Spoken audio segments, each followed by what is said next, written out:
Sally Ann and Ethan Johnson are now back in the U.S., taking a short break from their world motorcycle adventure. They'll go back to their stored motorcycles shortly.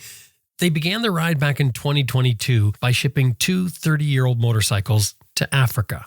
And despite years in the making, this adventure did not go off as planned, not even close. In fact, because of their deadline, they were forced to ship their motorcycles before they were even finished. One of the bikes wouldn't even start when it was crated. In Africa, when they uncrated them, neither bike would start, and things just got worse from there. They were robbed, ripped off, stranded with broken down bikes that broke down repeatedly. They had visa issues and more. And when you're hearing this, you can't help but think, why didn't you just call it quits? But when you hear them tell the story, you'll understand what keeps them going and why they're headed back next month. I'm Jim Martin. This is Adventure Rider Radio. Stay with us. We got a good one for you.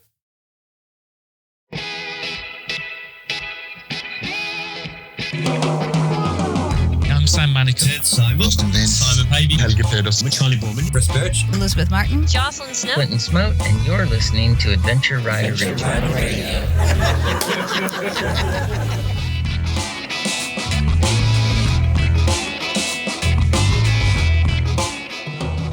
Best Rest Products is the maker of the Cycle Pump, the best tire inflator for motorcyclists. You can inflate a flat tire in less than 3 minutes. Is founded, assembled, and warranted for life in the USA. They're also the inventor and retailer of the combination tire iron / wrench, the Hex Wrench, cyclepump.com.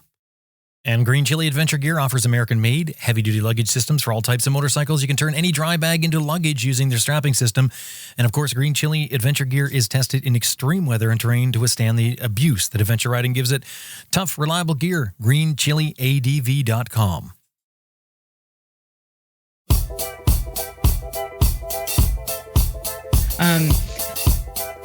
My name's Sally Ann Johnson, and I am a baker here in Seattle. My name is Ethan Johnson, and I'm a boat captain here in Seattle, Washington.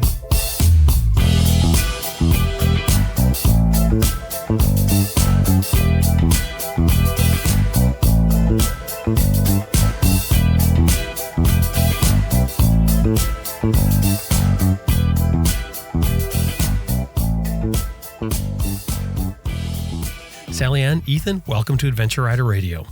Thanks, Jim. We're happy to be here. I'm really happy to have you guys on today. I'm excited about your story, but now that you've thrown in this baker and captain thing, it interests me even more before we even get to the story. So before we get to the story, baker, Sally Ann, talk about that. Yes, I know. Well, it was kind of a tangent in the career path, I guess. But I started baking when I moved to Seattle back in 2018. I grew up baking with my mom, but I really got into the sourdough baking. And it was always a hobby, but I kind of just wanted to check it out as a job and see how I liked it. So when we came back for a break from the trip, I got a job at the bakery here, and I've been working on the bread department since. Wow, that's really, so you go in like 2 o'clock in the morning or something and start bread? Oh my gosh, no, thank goodness. I usually get there at like 4:45. That's still pretty darn early. So you're going in early to get there. I always remember there was a bakery that I used to stop at on my way down from where I lived to where I worked. And it seemed like the middle of the night because I had a long drive to go. There was always somebody there. The guy was there, Norm, his name wasn't. Yeah. And he was baking bread, doing the same thing, baking bread. And I always thought, how cool is that? You got to be devoted. You got to be an early riser. I mean, it seems like it takes an awful lot to do that job. Yeah, I mean, I definitely had to adjust. I would say I wasn't an early morning person, but now I am. Oh, yeah. But I love it. It's great. The baker gets in first, so they do get in at like 3 or 3:30. And then there's a night crew, so it does seem like there's almost always someone there. I got to get some sourdough information from you, but of course we'll do that afterwards. Okay, sounds good. Because sourdough sounds very interesting, and we like it, but we don't make our own. I can send you a starter, Jim. Oh, that'd be cool. That'd actually be really neat. Because I've heard of these starters that people have around. Like I remember reading one time they thought that the starter was over 100 years old or something. Oh yeah, there are some like that. It's so wild. Yeah, that's incredible. Kind of creepy too when you think about it. You're eating something that's been growing for 100 years. I know, seriously. Ethan, boat captain, talk about that. Okay, so I was in the ski and snowboard industry for a number of years, and then the only people I was ever really jealous of, occupation-wise, was my buddies that worked on boats, mostly because of their free time, and I decided that I would do something about it. So I got my captain's license and started working on boats. What kind of boats? What are you doing as a captain? Initially, I was working on small adventure cruise ships, one in Alaska and then one in Antarctica. Wow. And since then, I've done worked on various charter boats, most recently in Seattle. So what size boat are we talking? We're talking 50 plus feet? In Seattle, I've been restoring a boat for my own business for the last few years, and it's about 60 feet. This is a converted fishing boat, I'm assuming. It's actually a converted, it's kind of hard to explain, but it's an offshore cruising catamaran houseboat. It's really, you'd have to see it to understand it, but it's a catamaran. It almost seems like a motorhome catamaran, but it has the ability to go offshore. So it has it's a reinforced hull. It has like a bunch of watertight bulkheads, and it has the ability to hold a lot of passengers. And this is a sailboat. It's a powerboat. Yeah. It's a powerboat. Oh, I see. Yeah. With two screws.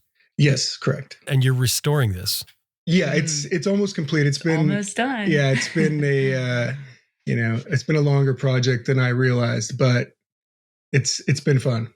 Almost complete sounds incredible because, I mean, people say the boat is really a hole in the water in which you throw money, right? Yeah. Correct. Yeah, it's not the best thing to start when you're trying to plan, around the world kind of a trip. Yeah. Yeah. So you're going to start a business taking people out on what kind of tours? I'm going to do eco tours around Puget Sound, going out looking for whales, orcas. So would that be like with kayaks?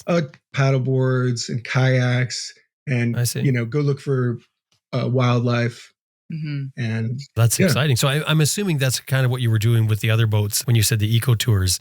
That would be the same sort of thing. They throw some kayaks on the boat and they take you out and you sort of use it as a base camp, I guess, do day trips or maybe just a few hours. Right. Yeah, exactly. It's really just taking the model that they did, in Alaska and Antarctica and just bringing it to Puget Sound on a smaller scale. Right. That sounds exciting. Boy, you guys got an interesting life here along with everything else you're doing. So I want to go back to start with. I want to sort of go back to, I think it was 2019. Sally Ann, you're reading a book. Can you just talk about that moment in time when you come up with this idea? Yeah. So I was reading Elspeth Beard's book, Lone Rider, which is great. She's a legend. Love her. And Ethan and I, how long have we been dating? Like a year, I think. I think so. And so I was reading this book. I had just gotten my motorcycle when I moved to Seattle. I got my license a couple years before that, but I didn't get a bike until I moved here. So, I was getting all into it and super excited about it. And when I started working, the goal was to travel. I was like, I'm going to work and save as much money as I can and travel. So then you throw the motorcycle into it. And I was like, well, this is a perfect duo. So I initially, was thinking of going to South America because I know some Spanish and I thought that would be the easiest from the States. But I'm reading this book and, all these, wheels are turning and I'm coming to grasp that I want to do this. And Ethan's like, well, what the heck? Are you going to go ride around the world or something? And I was like, well, I don't know, maybe. And I was concerned because I'm thinking everything's going really well. Is she leaving? Yeah. Right. She's getting these ideas and it's going to be a plan without you. Yeah, exactly. Did you ride a motorcycle at that time? I did. Oh, yeah. I've ridden since I was a kid. Yeah. So we bonded on that initially. When we first met, she talked a lot about fishing, which, I mean, I've fished plenty too, but I wouldn't say that's my main thing by any means. It's definitely motorcycles. Mm-hmm. And that really didn't come up too much until later. and I'm really glad it did. Yeah, it sealed the deal, Jim. Yeah. Which sealed the deal? Just that I rode motorcycles. Yeah. I thought you were still talking about the fishing. No. Fishing. I love fishing. Yeah. But I love motorcycles more. Yeah, for sure. Right. So when Ethan asks, what are you doing? Sort of, and very concerned, what happens after that? Well, so then we start talking about it, and I'm like, yeah, I mean, I want to travel, and would you be interested in coming with me? And he's like, yeah, definitely. But Ethan had already done a whole bus trip. He bussed all through South America, and so he was like, well, what about Africa? Because he had been to Africa once and just scratched the surface, and Africa didn't really, cross my mind because I was like, well, am I going to be going alone? And I speak Spanish and yada, yada. So you were looking at South America. Exactly. Right. And then he proposed Africa, and I was like, yeah, that sounds awesome. One of my dreams was always to ride some sort of dirt bike through Africa. Mm-hmm. So when she proposed South America, I proposed Africa. Yeah. That's like really jumping into the deep end of the pool. Well, that was our thought. We were like, we should probably get the hardest spot over with first. Yeah, I thought let's just jump in, do the hard things first. And then if we decide to continue, everything will be a breeze compared. Yeah. Because our thought was like, then we can always get the bikes to South America and just ride home. or we can just ride to South America. Yeah. From the States. From the States. And aside from the Darien Gap, it's pretty easy. But is there at that time, was there any thought to the fact that if you take on something that's too difficult, it could turn you off the whole thing? I don't know if we really thought like that. We're both pretty determined I don't think so. people. Yeah. Oh, really? No, I don't think so. Once you made up your mind? Yeah. I think, yeah, once we made up our mind, that was it. But we're really stubborn. I just think if we plan something, it's going to take a tremendous amount to get us off that track. Yeah. Yeah. And that thought process, I think will come to the listener's mind again and again as they hear your story, because it didn't start off that great for you as far as getting ready to go. So I guess you guys what'd you do? You come up with a timeline and figure out how did you save your money, that sort of thing. Talk about that a bit.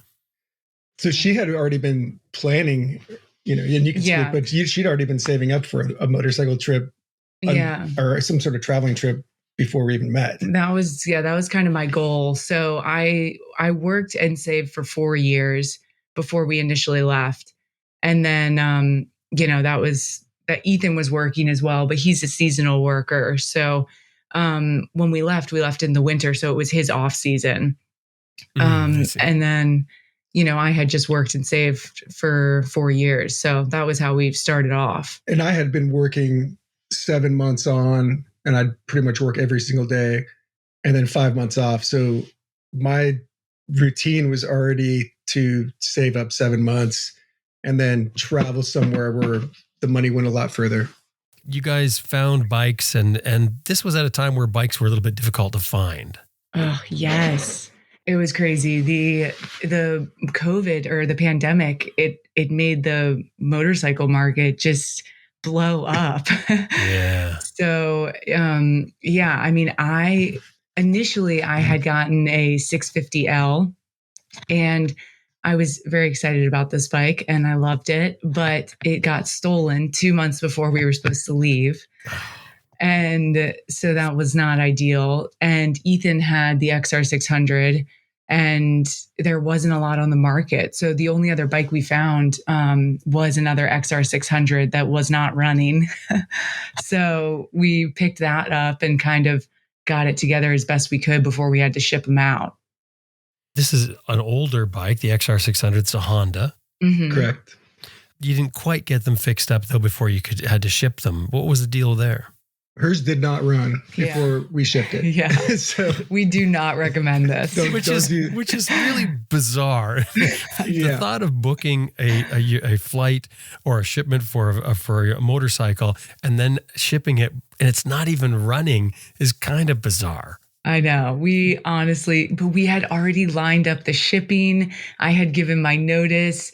Everything was in effect. And then the thing that sealed the deal was we were flying to South Africa and they were canceling all the flights to South Africa because of the new variant that was out. That they thought was coming from there. Yeah, they thought it was coming from there. So then the US was canceling like all flights to South Africa. And we were like, well, we got to get out of here or else we're not going to be able to go. So we literally called them and they said, because we tried to move the flight, back a little bit. And they said, if you don't go now, you're not going. Yeah. So we just did it. Wasn't there concern at that time, the fact that nobody wants to go and they're shutting it off, that you guys want to go there? I know. Oh, yeah. No, I got COVID. I'm pretty sure I got COVID right away. We literally got COVID right when we got there. It was over Christmas. I didn't move out of a tent for a few days. Yeah, it was pretty bad. So you shipped these bikes that one isn't running. Mm-hmm. So you're ill prepared to South Africa. You get to South Africa. How does that go?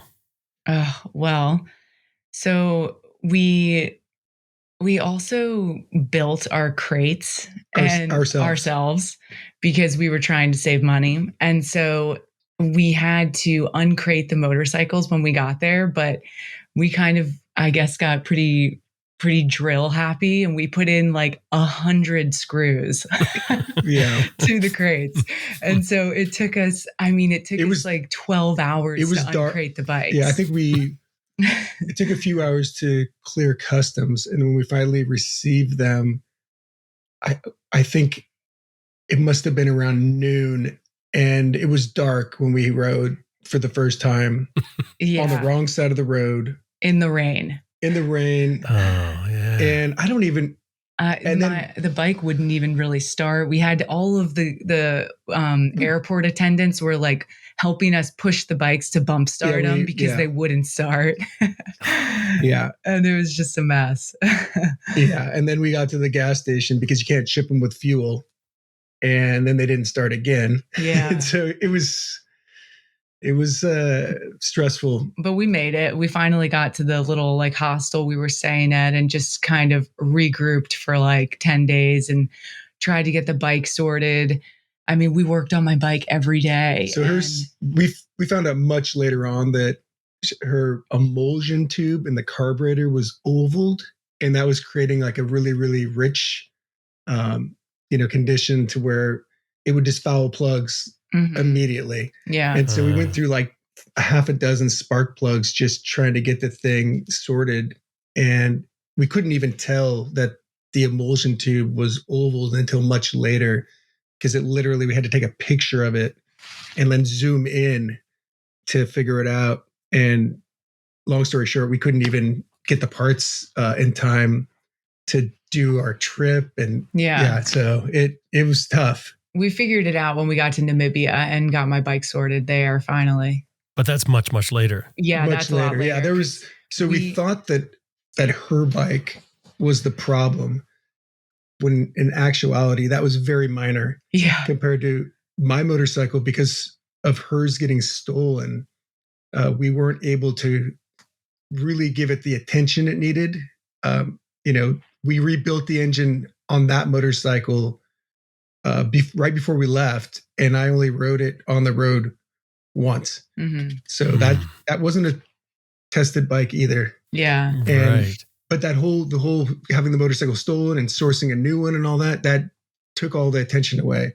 And long story short, that bike seized not from the airport, but when we tried to leave the hostel, it seized. Yeah.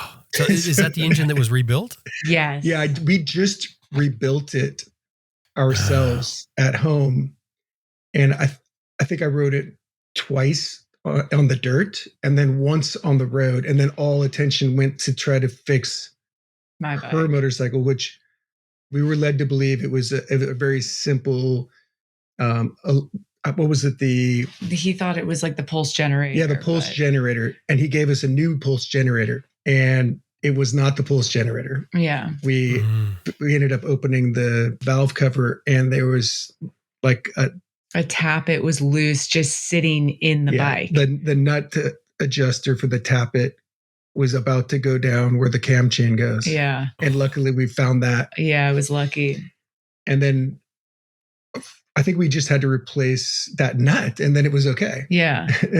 But Ethan's bike was a whole nother beast, because in the long run, it ended up being a plugged oil line, which we didn't figure out. It seized the first time, and we got it to a shop in South Africa, in Cape Town, and they redid everything. Did they put a new piston in there? No. So they just the whole top end. It needed a camshaft, rocker arms, and it didn't need a new piston, but it needed new rings. Yeah.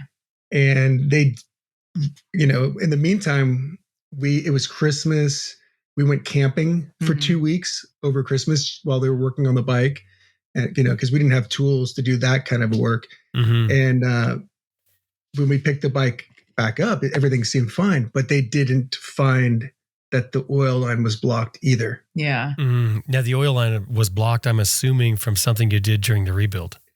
Correct. So just to take another step back, she wanted to learn a dirt bike. I had a dirt bike from when I was a kid that had an engine problem. Actually, the gear shift shaft broke off. So I thought this would be a great opportunity to fix it. She could learn to ride a dirt bike. And so we split the case, rebuilt it. She started riding that. I wanted to get another dirt bike.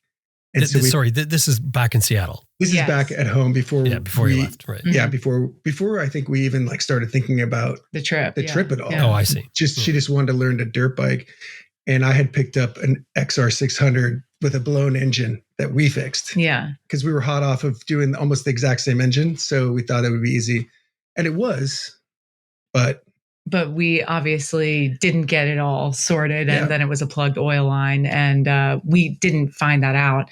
So then we left after the bike got fixed the first time, and then we left we left from their shop thinking everything's fine. We ride north, going towards Namibia, and then the bike seizes again when we're maybe 3 hours north. So then we were right close to the Namibian border. Yeah. And we had to turn around. And then we somehow got Ethan's bike back. I mean, it made it back, which kind of just amazing. Goes to show you how foolproof Hondas are. But we get back and we get in touch with this guy who is a legend, and he loves XR600s. It's like his favorite, but he works on all bikes. His name's Donald, and he's in Breckenfell in Cape Town.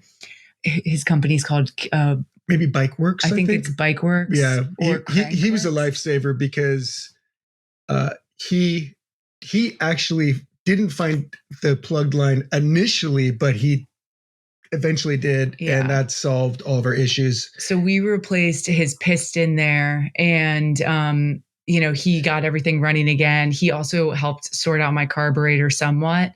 And then we got back Ethan picked his bike up and was riding it back. And then the bike quit again. And Donald came and picked him up in his truck and brought him back to the shop. And they realized that the sleeve had dropped. Yeah, the cylinder sleeve. Cylinder sleeve. So then we had to put in a new sleeve.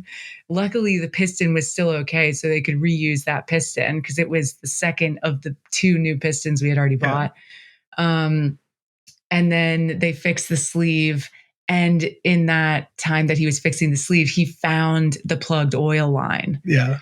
So I'm assuming this oil line was the one that feeds the camshaft. Is that what it was? So it was I guess it was like a secondary filter that, unless you really know those motors, like you wouldn't necessarily find. And even this expert, he didn't find it the first time. Yeah. But it was fine if riding it off road, going slow speeds, it was getting enough oil. But as soon as you took it on the highway and got it up to, highway speeds, that's when it would overheat and seize. Mhm. But to its credit, it got us back to where we were staying every time. Yeah. So I don't know how. Yeah. That's correct. That's got to be very disheartening. And it also has to eat into your budget as well. Oh, absolutely. Because we were in Cape Town for 3.5 months. Yeah. So 3.5 months. Yeah. So it was a really long time. And we luckily rented a car and did like the garden route and had a good time and enjoyed ourselves. But, we were so stressed the whole time and just kind of, it's a waiting game. So it was all about shipping the parts from the US and having them held up in customs. There was some miscommunication about how they were supposed to contact us in customs to pick up the parts. And long story short, they never contacted us. So our parts were sitting in customs for weeks at a time. And it happened twice because, when it was all said and done, my bike is at least on its third camshaft right now. So, yeah. Yeah. Wow. But at this point, your confidence is that it's bulletproof. Oh, it made it. I mean, it's funny because people would think, this bike isn't reliable. Well, you put a big piece of metal and an oil on any, mechanical vehicle, it's not going to run. So this isn't a design problem. Yeah. No, exactly. No, we're very confident now. They've taken us a long way after that. So. Yeah. So I may, like I know I asked this already. I may ask it again later on, but after 3.5 months behind schedule, South Africa, everything going wrong. Any thoughts there of maybe this is not a great idea? I mean, no. I don't think we ever. No. Just didn't come up. Yeah, No. it was more just like, okay, what's the next step to moving forward and to like figuring out how to get going? Because we were still so excited to like ride through the continent, and that momentum was still carrying us. So yeah, we just tried to live extremely cheap camping and cooking until we could get back on the bikes. Mm-hmm. When we're talking about, you're saying about starting these bikes, what some people may not realize is these bikes are Kickstarters. Yes. Correct. Yes. It was my biggest fear before we left, Jim. I did have some nightmares before we left, not for myself, but I was really concerned that Sal wouldn't be able to kickstart the bike and we would have a pack of lions, around us. Yeah.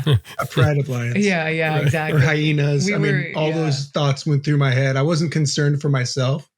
Like I only had kickstart bikes growing up. And so I never really cared. I mean, I never thought anything differently, but I had the first bike that we rebuilt is an XR 200. So I had only ridden and kickstarted the 200, which was fine. But the 600. Because it's very short. Yeah, exactly. The 600 was, a big step up. And initially when I got the bike, it was so tall. It was a monster. But it was taller than mine. I put a lowering link in it, which helped immensely. But at the beginning, the carburetor, we had all these issues. I had only kickstarted the bike one time, and it was like standing on the pegs with it on the kickstand. Right. Yeah. I was wondering if that's what it was. Yeah. Yeah. So I hadn't, really gotten that down at all. And then we learned about the starting procedure, which is extremely important. We don't start the bikes without the starting procedure anymore. They don't start. And if people don't know what does that include? Some sort of blessing or something you do at the front? No, you have to actually pray to the bike gods. Yeah, exactly. You have to kick the bike. Basically, you're getting the piston at top dead center so that when you kick it, it goes through and the bike will start. But you have to get the piston to top dead center to, start the bike easy. Right. So you're getting it up on the compression stroke. Yes. Right. Yes, exactly. Right, the whole idea was she was supposed to be on an electric start bike and that one was stolen. Yeah. But we wanted the same bike to have one set of spare parts. Because it's the same engine, even for the 650L. Yeah. Right. So you got that sorted out, but you did have a little bit more difficulty with your carnet. Oh, yeah. Oh, my gosh. Yes. I kind of forgot that. Like when we were leaving South Africa. Well, we had a few different issues. Right. I mean, we overstayed our visa because of the bike breaking down. Yes. Yeah. You overstayed it in South Africa? In South Africa. Yeah. So they were going to make it so we couldn't come back for 5 years or 8 Yes, years. they were saying they were going to ban us for 5 years. Yeah. Did you just not realize it and let it lapse, or did you just take a chance? No, we just had to take a chance because we couldn't leave. We couldn't leave because of the bikes. So we just said, okay, we'll see how this goes. Hopefully we get the right person at the border. So and he was, I guess he ended up being the right person. Yeah. But it really came down to, and I was kind of an observer to this, but it was a staring match between Sal and the customs officer, and they wouldn't flinch. Neither of them would flinch, and he finally cracked a smile. Yeah. And then we knew we got him. He was just like berating us basically for overstaying, and I just kind of dead stared him in the eye and like smiled really big and was just, apologizing. And he finally smiled and was like, okay. Yeah. So we got lucky. Did you guys have a plan when you went up? Because obviously you knew you overstayed. Did you go in with a plan and say, this is what we're going to do? Our plan across the board, if we ever get into situations like this, is we just play like we had no idea. We're like, right. Oh my goodness, really? Like, that's kind of what we do for most situations. Right. We looked into extending our visas and found out that it was near impossible. So we didn't even try because everybody said, you're going to waste your time trying. Yeah. Right. And this is during COVID too. Yeah. So they weren't extending anybody's visas, I think, at that point. Yeah, exactly. What was it like as far as lockdowns go? Because everywhere else was experiencing, I think that in that time we were experiencing lockdowns. Yes. Correct. South Africa really was different from the US. Like it was not very strict at all, to be honest. I didn't feel. I feel like if you didn't know there was a pandemic, you wouldn't know because unless you're coming in from, from a different country or trying to leave the country and, enter or leave the country and needing COVID tests, you wouldn't even know that there was a pandemic going on. Yeah. Oh, really? And it's so warm there, at least when we were there. So that so much is outside as well.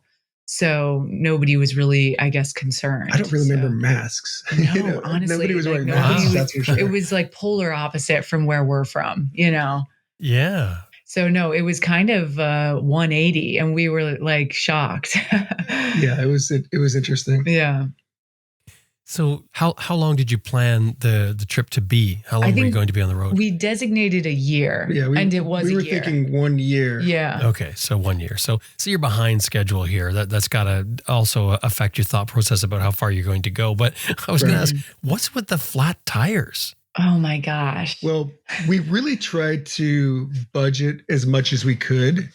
And one of those things that we budgeted on was we got all used gear.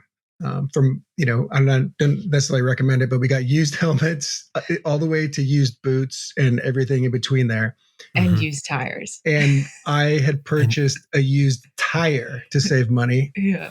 And that I would definitely not recommend. It was actually like a brand new tire that I purchased off somebody used.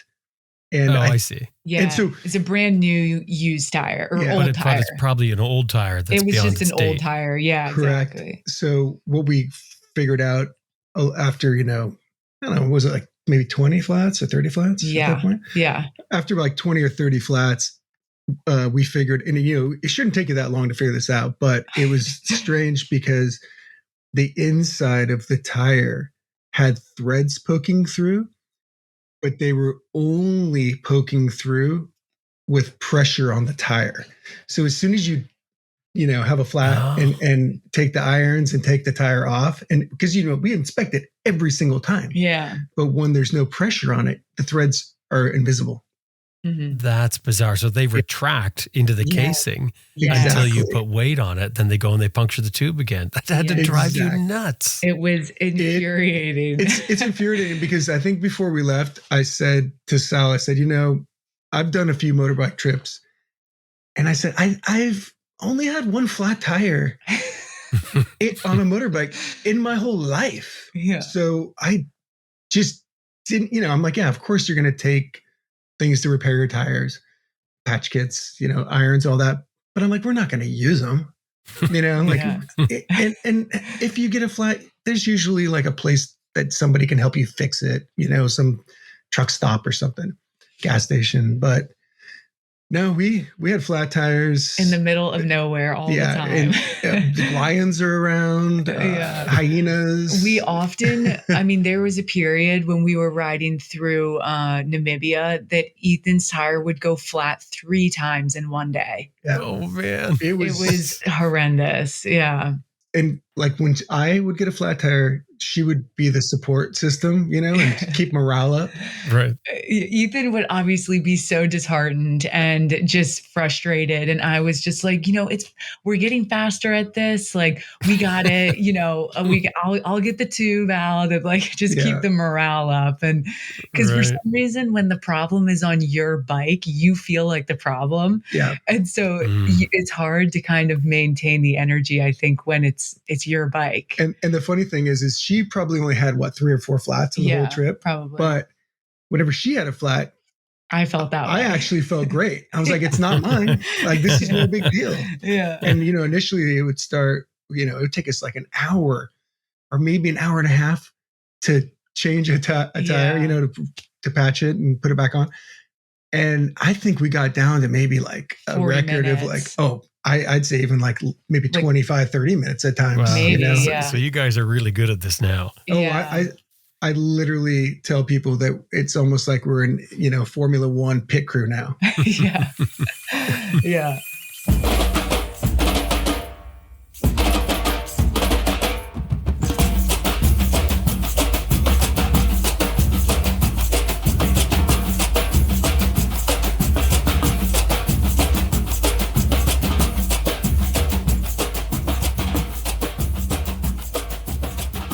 Renadian Motorcycle Adventures offers tours in Africa, Canada, Scotland, New Zealand, South America, and Mongolia. Now, Africa is a real popular destination for Renadian, so much so they've got a full-time crew there to help with logistics. And something else with those trips, they've got a brand new chase van in Africa. It does the usual thing, supports the ride, but I think it's got 12 seats for people who want to go on the trip but don't want to do it on the back of your motorcycle. They can actually go in the van, and it's all set up for comfort, like air conditioning, large glass windows. It's dialed for comfort. Now, another point of interest that I wanted to mention here was that Renadian has another company called Canadian Motorcycle Rental, CMR. They've got locations in Kelowna or Penticton in British Columbia, Calgary in Alberta, Toronto in Ontario, and Halifax in Nova Scotia. Now, Canadian Motorcycle Rentals has newer BMW motorcycles to rent, so you can do your own adventure. You fly in, rent from CMR, and hit the road. Great if you're maybe visiting a friend and you want to ride with them. If they've got a bike, you just rent from CMR, Canadian Motorcycle Rentals. And this is really becoming a popular way to do your own adventure, fly in somewhere and rent. The website is CanadianMotorcycleRentals.com. Anytime you're dealing with them, throw in there that you heard them here on Adventure Rider Radio. CanadianMotorcycleRentals.com. It mounts in minutes, can swap from one bike to another, works perfectly, and will change your ride. It's called the Atlas Throttle Lock. It holds your throttle position so you can relax your fingers, your hand, your wrist, your forearm, even your shoulder. And to me, it just makes riding more fun. But I think it also adds safety because we don't want to be fatigued when we're riding. Obviously, motorcycles and fatigue don't go together. It takes away from all your other senses. But as soon as I'm relaxed in the hand and the wrist and the arm, to me, nothing feels better than the Atlas Throttle Lock. It looks and feels like a quality device because it is, and it's the result of some incredible hard work, time, and money from riders like us. It was Heidi and David Winters that were inspired to invent the Atlas while they were riding a KTM 2-up on a round-the-world trip. The Atlas Throttle Lock fits on just about any bike. AtlasMoto.com is the website. Anytime you're dealing with them, throw in there that you heard them here on Adventure Rider Radio. AtlasMoto.com.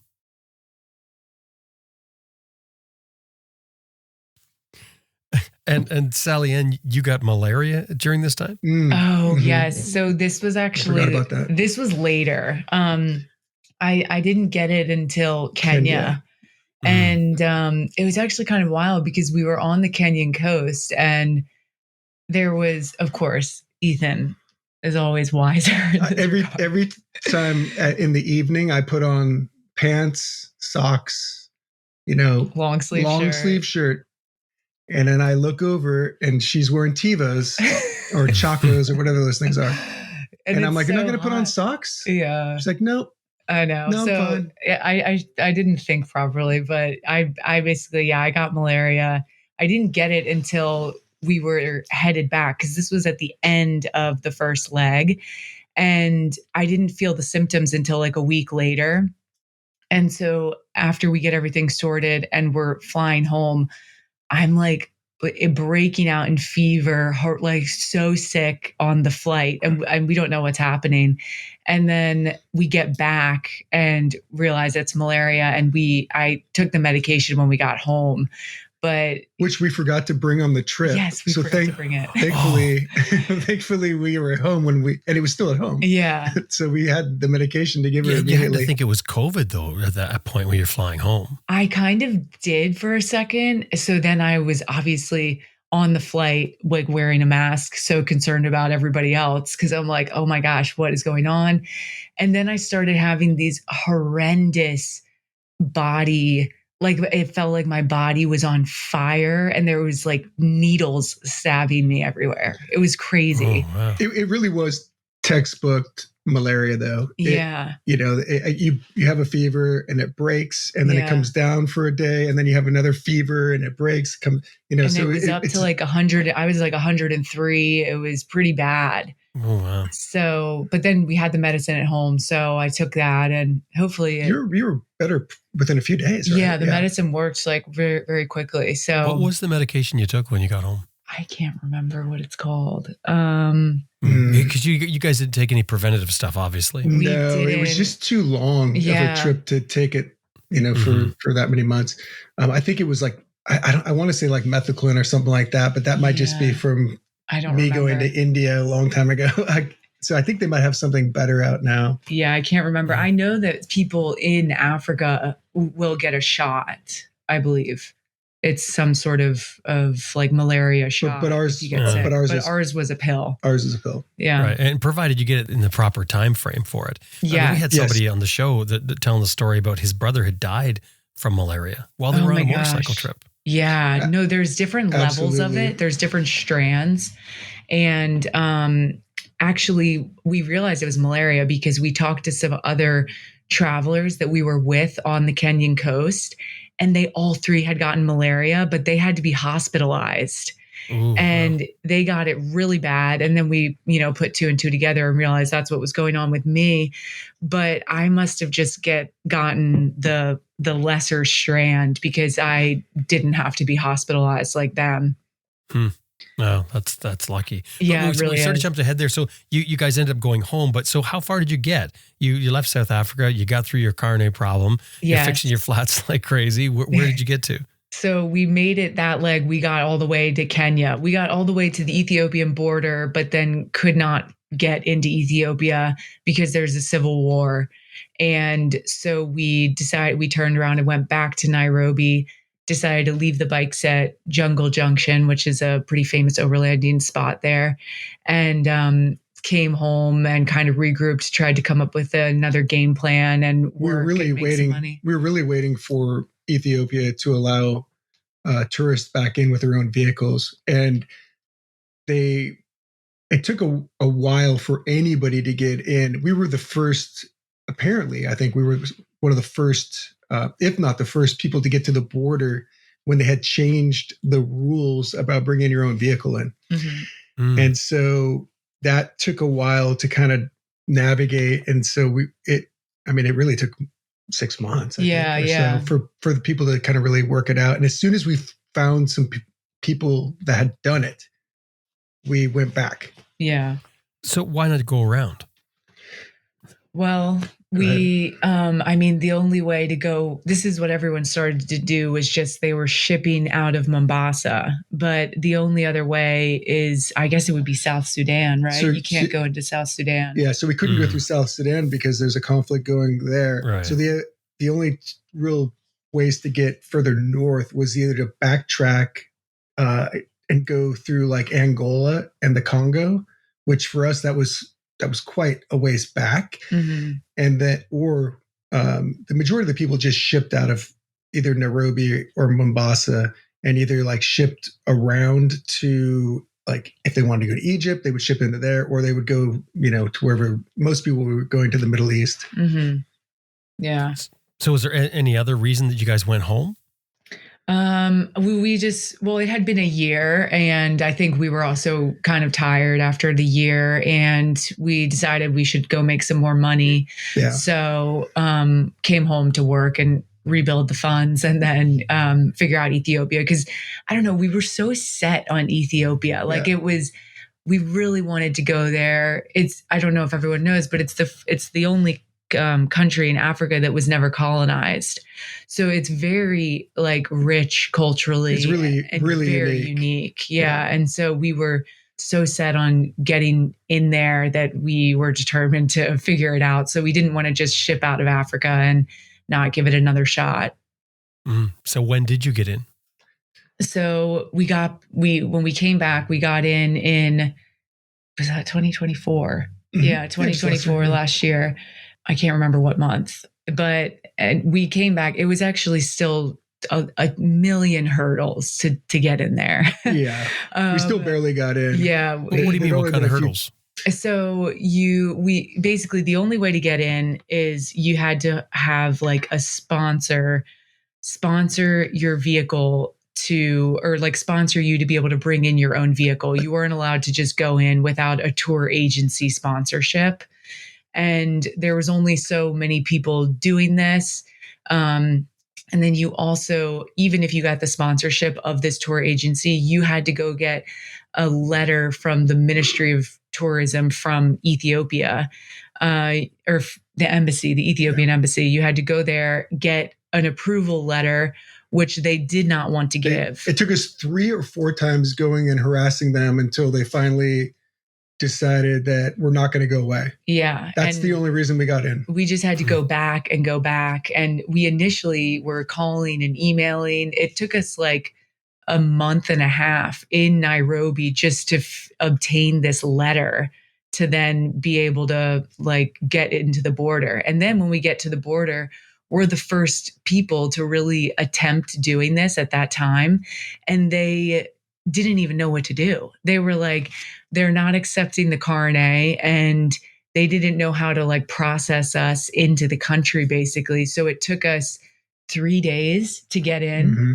So we were at the border for 3 days trying to get in there, and it was just kind of a mess. You guys are persistent. Yeah, we try to be. I think initially you're supposed to have a tour guide with you the whole time, and we kind of found a loophole where we could get a sponsorship. Mm-hmm. And they didn't have to because other people at that point that had gotten in had to have a guide with them. And we never had a guide with us the whole time. Yeah. And is this where you had your screw up with the carnet, or had you already dealt with that? Well, I don't know. What was our mess up with I'm trying to remember we had so many issues. It's hard to keep track of them. I don't know. There were some complications, I guess, where it wasn't done right. Oh, yes. Oh, yes. You're right. You're right. That was when we initially arrived. No, listen. I know. I remember exactly that. Okay, sorry. Exit. When we got to South Africa, the woman in customs was confident on how to show us how to do the carnet for the rest of our trip. And so she took us into this room. She sat us down. And she's like, this one, the entry stamp's here, the exit stamp's here. Well, in the process, she stamped our exit stamp instead of the entrance stamp. Oh. And so when we, months later, when we had left South Africa, we had a claim against our carnet, which basically means that they're going to take our deposit. Yeah. Right. Which it cancels your carnet at that point. Which also cancels your carnet, right? Yes. Right. And so we had to prove that they screwed up. Yeah. Mm. Yeah, so it was just a lot of phone calls and a lot of pictures, and and proving like, hey, here's the bike, at on the Kenyan coast. It's not in South Africa. We sent pictures of the bikes at like every border. We're like, we're not in that country. Yeah. How do you guys handle it when you're dealing with that sort of stuff, with the stress of it? I think we just are. I don't know. We both are sort of like, oh, this is one more ridiculous thing. And it just becomes, I think, at that point we have so many issues. Yeah. You just think that this is just, it's normal. Yeah. Like it's just, you're going to have issues the whole time. And that's just part of it. Yeah. I think So we you just just- kind of stay positive. Just accept it. Yeah. We and just keep, feel like, and just move on. let's deal with it. keep Yeah. going Just deal with forward. it however you have to and just keep dealing with it until it's Just- fixed. Yeah, Just exactly. don't think 10 steps ahead. Just think what's the next couple steps just to Yeah. get to the next spot. And you don't get worked up thinking about the wasted time and how you're taken away from the time that you have to explore the rest of the continent. I just think, like you only have so much time in your life and all these problems, are just part of it. It's just like, do you want to do a trip like this or do you not? And if you do, there's going to be, you can't have the amazing experiences unless you have the bad ones too. Yeah. When you're going to know it's good if it wasn't bad. Yeah. True. And I think, I don't know. I just feel like it's all kind of part of the adventure. Yeah. I mean, looking back, these are the times that we laugh about now, about how ridiculous I mean, it is.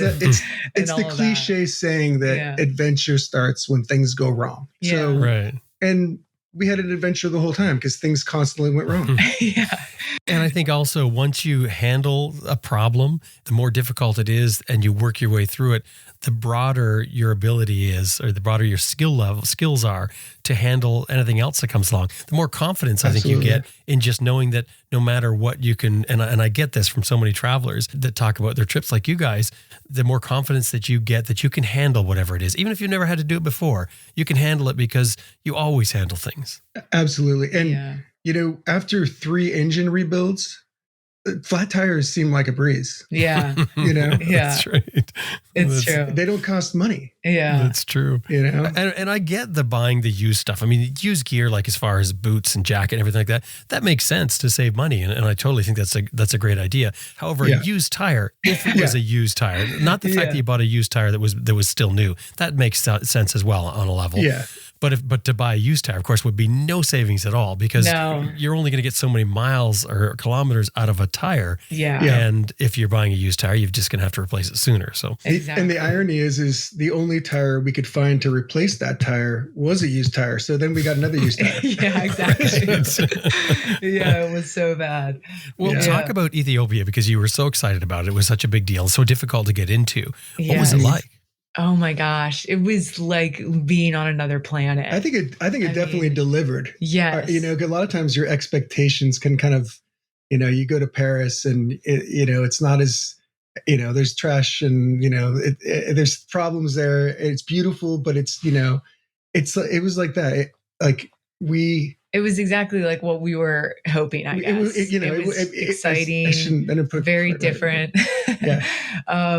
The Ethiopians are so interesting. They're very friendly, very like welcoming, but also it's just so populated and just a very intense atmosphere, I would say. And there's not a ton of travelers there, especially at the time, because the civil war was actually still going on when we finally got in. So there wasn't a lot of people traveling there. And I don't know. I just feel like it's so unique. They have their own calendar, basically. They have their own time.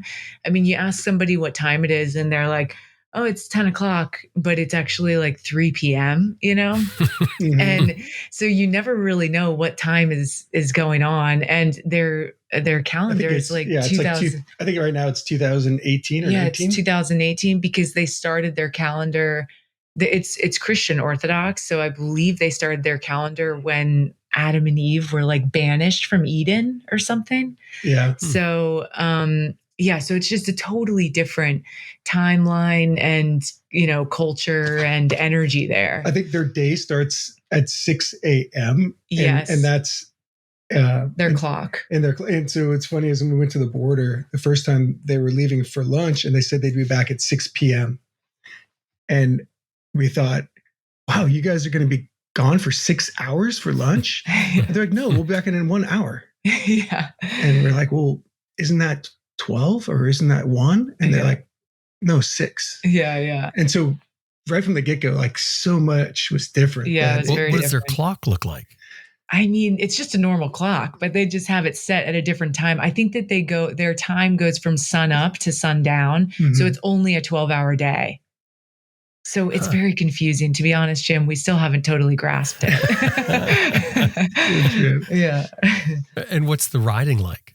Oh, it's amazing. I mean, it's not very hard to get out there and we ended up in this one town on my birthday called Sala. And I swear nobody really even went there. They were shocked to see us. And it was so interesting because, you look like a ghost to everybody and they're just sort of so curious. And it's not super developed, I would say. So there's tons of off-road riding if you go look for it. And yeah, I mean, it's beautiful mountains, really windy roads. It's really mountainous, actually. Yeah, there weren't many tourists around. Excuse me, and the hordes of kids would just follow us around. Yeah, because we were such an anomaly. And then on our way out of town, the police pulled us over because they just like, well, what are you guys doing here? Like, what is going on? But they, we couldn't communicate at all, and so usually they wouldn't let us go, and it would just become this waiting game of, okay, well, we can't communicate. We don't know what you want. Basically, in the end, we would say, we're leaving now. Are you going to follow us? Or stop us again? Or we just kept going. They just didn't really know what to do, but they were like, you're not supposed to be here because, the Civil War is going on. So they're like, why are you out here? But then they didn't have any way to kind of, give us a ticket or any type of punishment. They just sort of scolded you, and eventually we got to leave. Yeah. How long did they have you for? Oh, it was probably only like 40 minutes. 40 Yeah. minutes. Right. Yeah. But it seems like a long time, I'm sure, when you don't know what's going to happen. When they're blocking your exit, you're like, how long is this going to last? Yeah. Is this going to be, 30 or 40 minutes or 3 days? Yeah. Well, I'm assuming you went through a lot of roadblocks and stops. A ton. Yeah, a ton. And yes. It was actually very interesting because it was hard to tell if any of them were legit. I mean, when we first came into the border, I think it was only like 5 minutes down the road, there was this crowd of people with just like a tattered rope that they like yanked up as we were coming down the road, and we had to like slam the brakes on, and not get clotheslined by this thing. And we were like, what is going on? And they barely spoke English. And we just thought it was kind of like the locals stopping us. But then we realized there's like one guy in an old kind of highlighter vest that's sort of like the traffic patrol or something. So, well, he was police. Oh, was he the police? Yeah. Okay, yeah. So, and then they searched all of our stuff, and then we go on our way. But yeah, there was quite a few roadblocks in certain areas that were iffy. But in Africa, sometimes like locals will put up little roadblocks just to kind of extract the toll from tourists sometimes. And so we wouldn't necessarily know if it was legitimate or not. So sometimes I'm thinking, of course we have helmet intercom. So I'm like, maybe we should just go. But then, of course, if we saw any guns, then I'm like, well, we should probably stop. Yeah. And I think there was maybe a rifle around. There's usually a gun. Yeah. Did you end up having to pay anything? That time, no, they just searched through all of our stuff. Yeah. I think they did turn out to be legitimate, and they were just kind of making sure that we had, I think there were so few tourists. I think they were making sure we actually had gotten stamps on our passports, and we were like even supposed to be in the country. Yeah.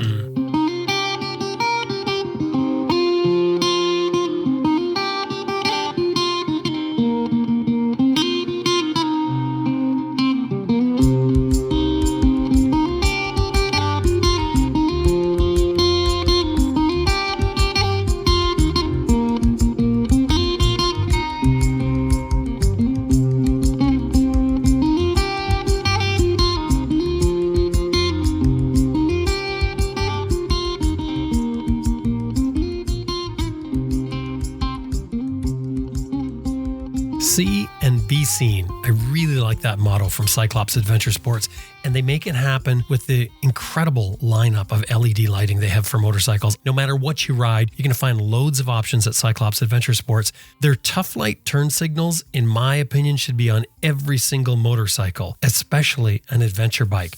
Tough Lights are LED turn signals that replace your stock ones with lights that are brighter, draw less power, and unbelievably tough. Far tougher than anything that you'll find on any stock bike.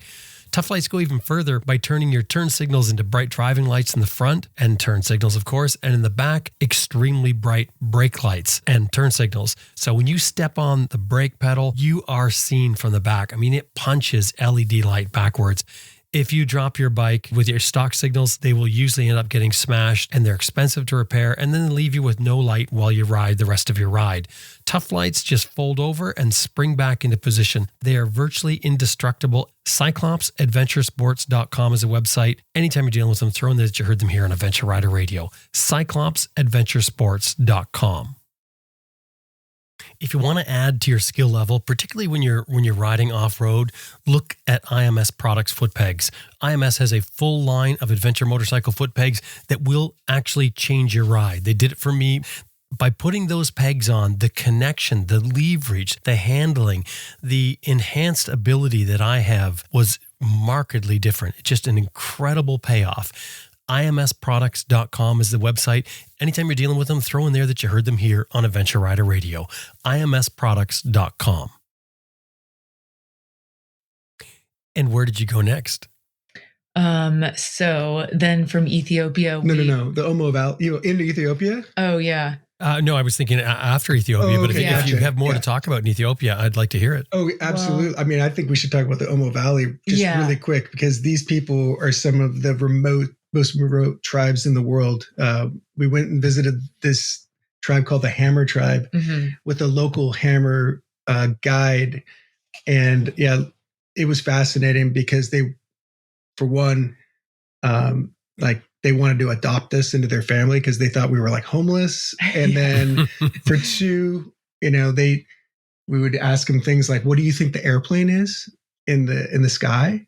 And I remember they were saying that they thought it was a snake. Yeah. And we were trying to explain that there was people on it. Yeah. And they just couldn't fathom that. They couldn't comprehend that thing could hold like 100 or 200 people. Yeah, they were like, no. They just thought we were like, it was by far the most fascinating people I've ever. They're not putting you on. No. They're that remote. No, they have. Most of them haven't even been to Addis Ababa. Yeah, they had never been to the capital, and they have no knowledge of the capital really. Yeah, it's amazing. It was fascinating. It was really cool. They spent a lot of time just looking at our motorcycles. Yeah. They were just staring at them going, wow. Like there was 5 or 6 guys they never hung out with the group. They just looked at our motorcycles for hours. Yeah. It was really That's incredible funny. because that's something that's obviously a limited thing. I mean, your experience there is going to become less profound as the years go by, as they're exposed to more and more things. More and more people coming and talking to them. That's amazing. It was really cool. We got to see the bull jumping ceremony. It was like a boys coming of age ceremony. And so they have to basically run across the backs of a group of bulls. Naked. So the boy is naked. Yeah, the bulls are too. Yeah, the bulls are too. Yeah. so this kid is basically, he runs and like jumps up on the bulls and then runs across like 15 bulls. And it's like everyone's chanting and it's like a huge ceremony. And the women, actually the whipping was kind of weird too. It's kind of a very intense and weird cultural, tradition, but the women get whipped by reeds, branches. Yeah, branches, and it sounds very obviously abusive and intense. And pause. We almost didn't go because of this. Yeah, I was not. I was thinking that it would be a little too much, but it was a very interesting energy. So I think that the whipping is sort of a way for the women to show that they're grown up and they're like actually a woman. They're no longer a girl, because the little girls don't partake. and the men, the women will like blow this trumpet or this horn, and then the men will whip them with a reed or a branch. And they get these kind of lesions on their skin. Oh, it's open. I mean, like cuts. open cuts. Yeah, it was brutal. They bleed and everything. But then there's, I guess, a sort of sense of pride with how many lesions you have on your skin. And the women, what we came to find out is the women wanted the men to whip them, for this status. Yeah. And the men actually didn't want to do it. Yeah, it was, I mean, it was really interesting. Like the men partake, but the men are just kind of consumed with themselves and the bull jumping ceremony. And then the women are kind of running around, like trying to get the guys to do the whipping. And it was so weird. It was very wild.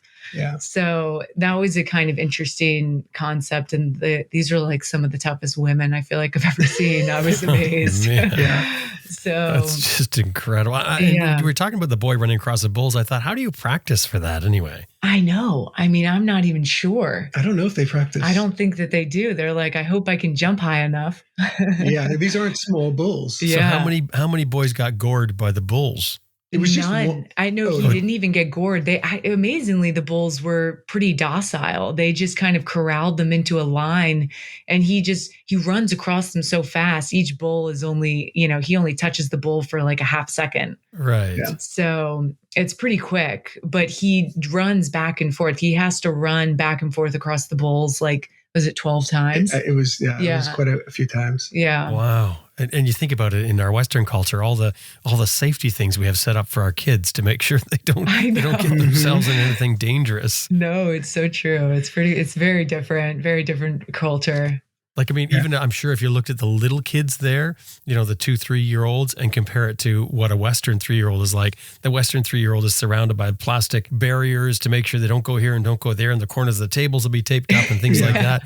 Whereas there is going to be something completely different. Oh, definitely. Yeah. I mean, it really was fascinating. It's like the Maasai in Kenya and Tanzania. I mean, they have to go out in the bush on their own and hunt a lion when they're like 12. Yeah. The boys. And kill it. Yeah. With a spear. Yeah. So it's pretty wild. It's a different, the kids grow up fast in Africa for sure.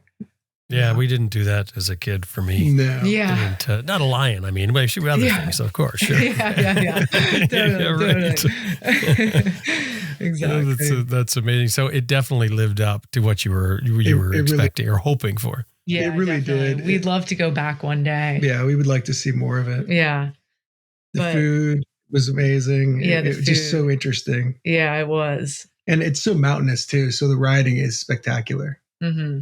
But there was, we did come across some conflict too when we were coming into the capital. There was a bombed out town, and I had a real bad feeling as soon as we were coming through it.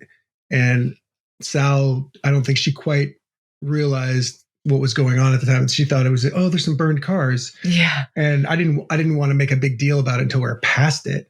But I was looking at these cars thinking this was like a day or two before. Yeah. And it was. And it was so probably still like smoking. And it was really recent. Like there was probably like half a dozen blown up cars all burned up. When we got to Addis, where we realized our route, we heard on the news that it was literally the day before that town was attacked and people were killed and everything. It was pretty sad. Yeah, so it was no joke. There's definitely conflict going on around us, and they even like considered. I think they did put the city into a lockdown, or not lockdown like you had to stay at home, but they couldn't leave. Yeah. Nobody could leave or enter the city by land. Yeah, Addis Ababa. Yes. Yeah, and so we actually had to leave. We were planning on really taking like a break, like maybe a week in Addis and enjoying it, and then moving on. And we were only there a few days because if we didn't leave, we might not have been able to. And sure enough, if we stayed any longer, we would have been stuck. Yeah. So then we left Addis and just headed towards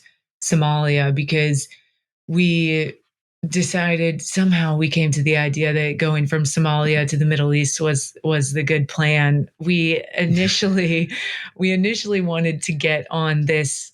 We heard of traditional dhow. We heard of traditional dhows that were leaving from Somalia to Oman, and there was these travelers that got their car on one of like the cow dhows. It was a dhow that shipped cattle to the Middle East. And they got their car on it in What is a dhow? And just so people know, a dhow is a traditional sailboat. It's like a wooden sailboat. And it's like DOW? DHOW. Yeah. And they're like a 50, I mean, they could be any size, but they tend to be like a 40 to 60 foot wooden boat. Yeah. Yeah, like mahogany and teak. Yeah. Single, like masted, single sailed sailboat.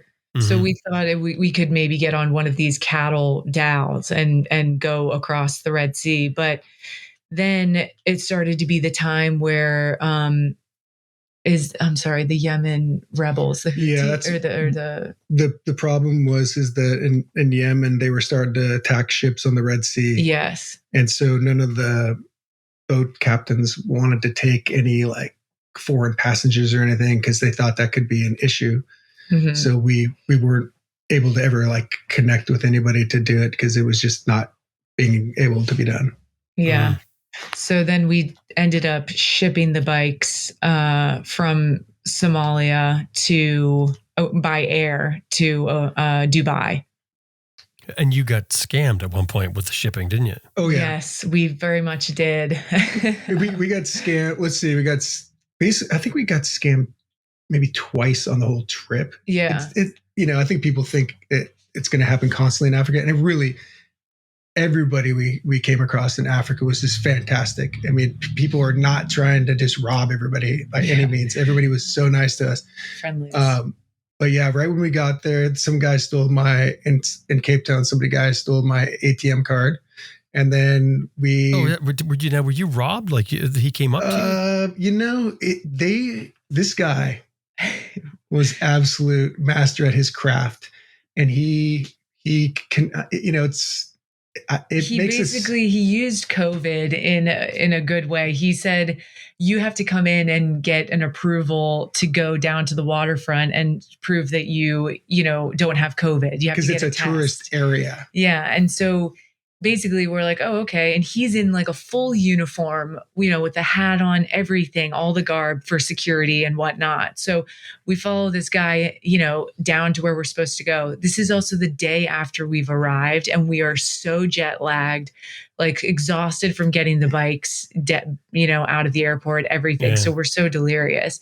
And then this guy takes us into this ATM, and we're like, oh, it was really odd, but long story short, I put my ATM card in, and I put my password in, and he's like behind me, like, I don't know, 4 feet. Because we thought we were going to pay for the COVID test is what we thought. Oh, I see. And so then Ethan puts his card in, and so quickly the guy like hits eject. He hits cancel. Yes. And it comes out and he grabs it. And runs. And ran. And I'm like, and I'm right outside the booth, and I'm like, should I run after him? Like, what is going on? And then we realized that 4 guys run after with him, and it's like the whole gas station's in cahoots with this guy. Yeah. There was an ATM at the gas station, and they were all in on it. And then they run around the block to the next closest ATM, withdraw like the max $400, and that's it. It was only $200 actually. But, oh, was it? Yeah. Okay, yeah. So we got the money back, and it was, everything was okay, but it was your first day is kind of an eye opener. Yeah. And it can be discouraging too. Totally. You just feel like an idiot. Yeah. And it actually helped to keep our guard up a little more, just so nothing like that happened again. Yeah, but Sally Ann's phone was stolen about the same time, was it? Oh, that's right. Well, yes. Well, Jim, that might have been my fault though. Oh. Well, I guess we can start off with, there was a gin and tonic special that night. And I completely forgot my phone in the car, and the guy would not bring it back to us. So it was half my fault. Right. And it was a good phone, I'm assuming. Yeah, it was. There's an Uber driver somewhere that in South Africa has a nice iPhone. Yeah, exactly. Right. So, and this is, we've jumped back to when you first got into South Africa, when you initially arrived for your trip. When you came back, did you have another iPhone or did you go with a cheaper phone? We got another iPhone. Yes. Oh, okay. Yeah. I was just wondering if you might avoid an expensive phone just because of that experience. We honestly would recommend doing that because having a cheaper phone is nice to have. We ended up coming back with good iPhones because we wanted to have a better camera, which actually ended up failing because something for people to know, if you have your iPhone on a phone mount on your handlebars, it breaks the stabilizer in your camera and ruins your camera. Oh, I always wondered that. And I did notice that you had yours on your handlebar. Yes, it is a fact. I mean, that's the irony is I've never had an iPhone, and I purchased my first iPhone for the trip to take quality pictures. Mm-hmm. And the irony is that when the stabilization goes out, because you're on these corrugated roads for 10,000 miles, it destroys the stabilization. So you can't take pictures. Yeah. So it was ironic. An older phone is a good idea. Yeah. Right. So because you're using your phone for navigation, I'm assuming. Correct. Yes, exactly. Yeah. So maybe a cheaper phone for navigation, even if you take your iPhone with you, keep that in your pocket and use a cheaper one that mounts on your handlebars. Exactly. Yeah, and that's what we do now. We just use our old ones for navigation. Yeah. And one of my phones actually took a direct hit from a rock. I'm not sure I think it was probably Sal, but it could have been a truck or anybody. But a rock hit my camera, like the actual lenses, and then broke the lens. It broke the lens. And to make it even worse. Yeah. So then I started putting it behind the windscreen. Yeah. So exactly. Yeah. But but back to the scam. Our second scam was this air freight that we were going to ship from Somalia. So also the northern part of Somalia, they call Somaliland. Northwest. Yes, northwest. And it acts it's like its own republic. So that was the area we were in. And we were going to ship from Somaliland to Oman. And it was like a legit wings over Africa. I don't know if you should. Oh, maybe we shouldn't say the name. I don't know. Don't use them. Maybe we should cut that out. Well, anyways. What do you mean? Because Wings Over Africa is the company you're talking about? Yes, company and that it is scammed us. Complete scam. And we definitely should say it then. Yeah, we definitely should Don't say use it. Wings Over Africa. Yeah, do not never, use them. Never book anything with a guy named Anthony. Yes, this guy, Anthony, seemed like the nicest guy. Yeah. And, we got everything in line for him. He did actually book flights for us. But the fact that we were going to be allowed to roll our bikes onto the air cargo at the airport was not accurate. That did not happen. And then we had to figure out how to ship them from Hargeisa when we got there. Which is the capital of Somaliland. Yes. Yeah. We luckily met another guy who was so helpful. He was actually a Kenyan, and he helped us get everything shipped through Ethiopian Airlines. But the irony is they had to ship the bikes to Addis Ababa and then from there to Oman. So we could have just shipped from Ethiopia. Yeah. Oh, I see. But how did you know it was a scam? What was his idea to have you leave your motorcycles there and then have them disappear? We only knew it was a scam when we came to deliver our motorcycles, and the airline said, we don't ship motorcycles. Yeah. And so we're like, wait, what are you talking about? We have these tickets. Because we arranged it with this guy beforehand. He wasn't in Somaliland. He was actually back in Kenya. In Nairobi. And so we think he just assumed we would never make it there, and we weren't going to get there, and he got our money, and that we weren't even going to be around. And yeah, exactly. We wouldn't be there to try and get the money back anyway. So I think he saw dollar signs. I mean, for all we know, maybe he does have some sort of real, legitimate aspect to his business. Yeah. But he saw us as, an easy target. Yeah. I think that's what was confusing, is because he did have other legitimate aspects like flight instructing schools and he's got local a website. Yeah, like local tours in Africa for safaris and everything. So he just like embellished what he could do and what was capable of, and got our business because the deal was too good to be true. Yeah, it was a really, a lot of really money you good lost? price. It was $900 each. Oh, Yeah, wow. 900 each. But Each. Oh, Yes, yeah, yes. it absolutely was painful. Yeah. But I think it's the old saying, if it's too good to be true, it probably is. That was that was a lot cheaper than anybody else we had talked to. Yeah. And so we were like, okay, well, but it was still within reason. It was definitely the cheapest. Yeah. But it wasn't so cheap that we were like, this is a scam. Yeah. Oh, I see. And then, so then we got scammed out of that money and then still had to end up paying for ship the bikes. real shipping the bikes. So of course, got hit pretty hard there, but we got it sorted and then got to Dubai. I'm sorry, I misspoke, but we shipped the bikes into Dubai and then got to go through the Middle East. So that was good. Yeah. Hey, when you get scammed like that, how do you feel about it afterwards? How do you deal with it? I think that was the most angry we were on the entire trip, I would say. It was a lot more painful, I think, than even the engine rebuilds. Yeah, it was. And I think the hardest thing was this guy wouldn't answer us or talk to us. So it was just days and days of us being, misled, and he wouldn't respond and we couldn't get a hold of him. And then the only time we got a hold of him was when we blocked our number and called him and he answered on like the second ring. And we're like, okay, this guy is full of crap. Well, he also kept saying he was going to refund us. Exactly.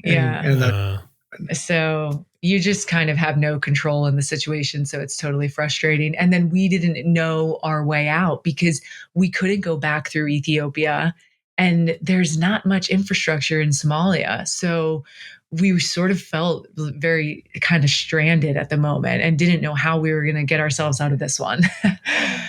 So when it's all done, you just sort of have to say to yourself, that's it, I'll just let it go. Yeah. I mean, now, surprisingly, we are so over it now. All right. Yeah, that's good. We have a friend that's in Nairobi that we said, if you can get the money back, you can have half of it or whatever. Or all of it. So, for all we know, he got the money back. I mean, we gave him the info, but I don't know if he's had any success. Well, I would like to go back to Kenya one day. So if we ever go back to Nairobi, our plan is to go to Anthony's office and see if he's still there. Yeah, we're gonna go show up and say, "Oh, you forgot to do the refund, so let's just do that now." Exactly. Yeah. So this is, I guess, early this year then. Yes. Yeah. This is just when was that? That was January? 2024. Yeah. So it was last year, 2024. Oh, right? Last year. Yeah. But yeah, so then we got the bikes shipped and then got to Dubai, and the Middle East was honestly like a breath of fresh air in a way, But I think you're forgetting that that night we got surrounded by the machine gun guys. Oh my God. Oh yeah. So you guys talk about that. You set up camp.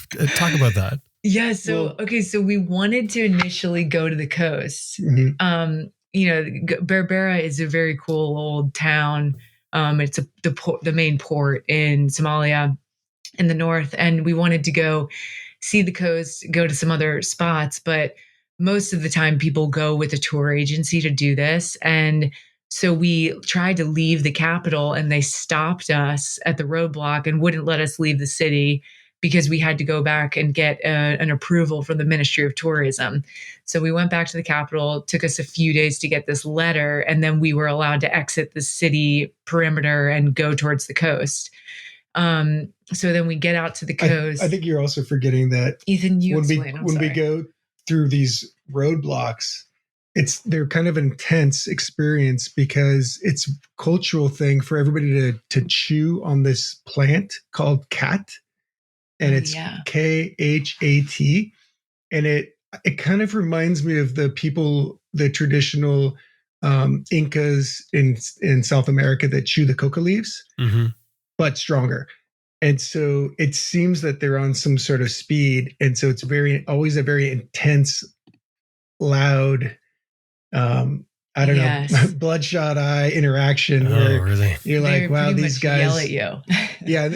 And they're not necessarily trying to be unpleasant, but it just comes across that way because the effects of this drug. Yeah. And so there was always kind of a, it could be a fine, he could have just said, you need to get this letter from the Ministry of Tourism back in the capital, and then you can come back through. But it turns into this intense, exchange while they were on these, like chewing this, hypnotic, like very, it'd be like drinking 6, espressos in a row. They're just sort of strung out. Yeah. And then they don't eat because it cuts your appetite. So, that doesn't help. So they're just basically just yelling at us, and they're like, "Where are you from?" We're like, "Well, we're from America." Yeah, this is and intense. so they're just kind of screaming at you, even if they want to know your name. They weren't bad people. It's just it comes across very intense when they're on this cat. So each border crossing is kind of funny. They stop you a lot at checkpoints going through Somalia. So we were stopped pretty often, but we make our way out to the coast and spend a couple nights in Berbera, which was cool. And then we read an article about this couple that did this route up. It's a dirt road, well, really a sand road going up to Djibouti,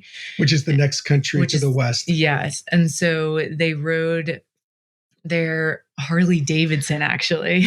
This couple, they're almost pre-internet, but they rode, I think they went to like 200 countries on their Harley Davidson, 2 up. And they attempted to go on this sand trail, I guess it was. And they ended up putting it in the back of a truck. Yeah.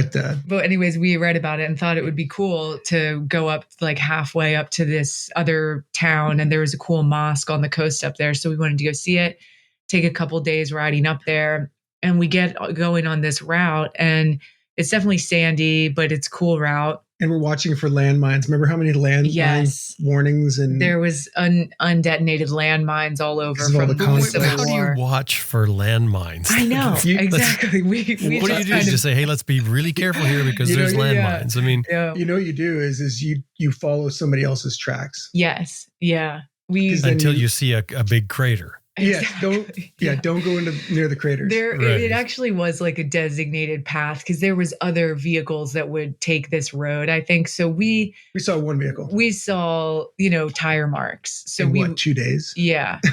So we would follow the tire marks and and then there was, also walking footprints and stuff. But I mean, I guess we just kind of gambled as well. But we ride all day one day and decide to camp at this, just sort of secluded area in the desert. In the bush. Yeah, just in the bush. We were probably maybe half a mile off of the coast. And it was just kind of a brush and sand landscape with trees. And we thought we were going into a very secluded camp area. It wasn't a designated camp area. It was wild camping. But we thought that we were kind of hidden enough to camp and be okay. And as soon as we got the tent set up and we were like, the sun had gone down, there was a beautiful moon, and this guy walks by with some camels and sees us and kind of gets startled. And I immediately just go, oh no, this is nothing good. It's going to come out of this guy seeing us. And Sal, sorry, but she was pretty oblivious to that. And I was like, we need to move. And she's like, oh, I think it's fine. And I'm like, I have a real bad feeling. And I don't know if I just have a strong intuition or what, but maybe 2 in the morning or something. Yeah, it was 2 in the morning. It was after we had been asleep. All of a sudden I hear, people in a vehicle.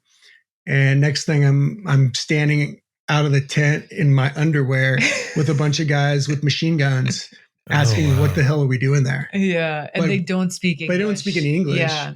And so we really couldn't communicate at all. Yeah. And so I think an hour went by where I'm just trying to explain that we're just camping. And we have the letter from the Ministry of Tourism. So we're showing them this letter, which we also can't read because it's not written in English. Yeah. And so we're like, hopefully this works. And it also, I mean, I know enough to know that it said specific places we could go, and we were in a place that wasn't on that list. Yeah. Oh, so that's what you were doing wrong. Yes, we kind of thought we could deviate a little bit because it wasn't, we didn't feel like it was that far off of our designated route because we wanted to get some cool off road. Yeah. And we ended up they made us pack up in the middle of the night, which was brutal. We tried to convince them, though, that we were fine, that they could let us stay.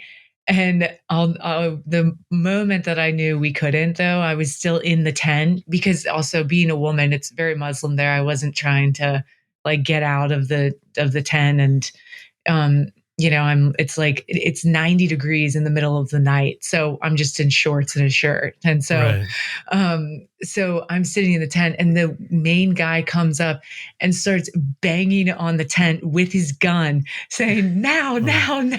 Yeah. And I was like, okay, I'll get up. Yeah. So then we finally had to pack everything up, and they made us follow them out to like the closest village, which ended up being about a 45-minute ride in the pitch black off You're riding your bikes off Yes. road, and it wasn't like we were on a route. We were just off road. We were off trail even, and so we're just following this like 4x4 Toyota that these guys were all in, and it was hard enough to be on the sand road, let alone off of the sand road. So it was like a challenging off-road section just to follow these guys. But you have a lot. You were looking for off-road.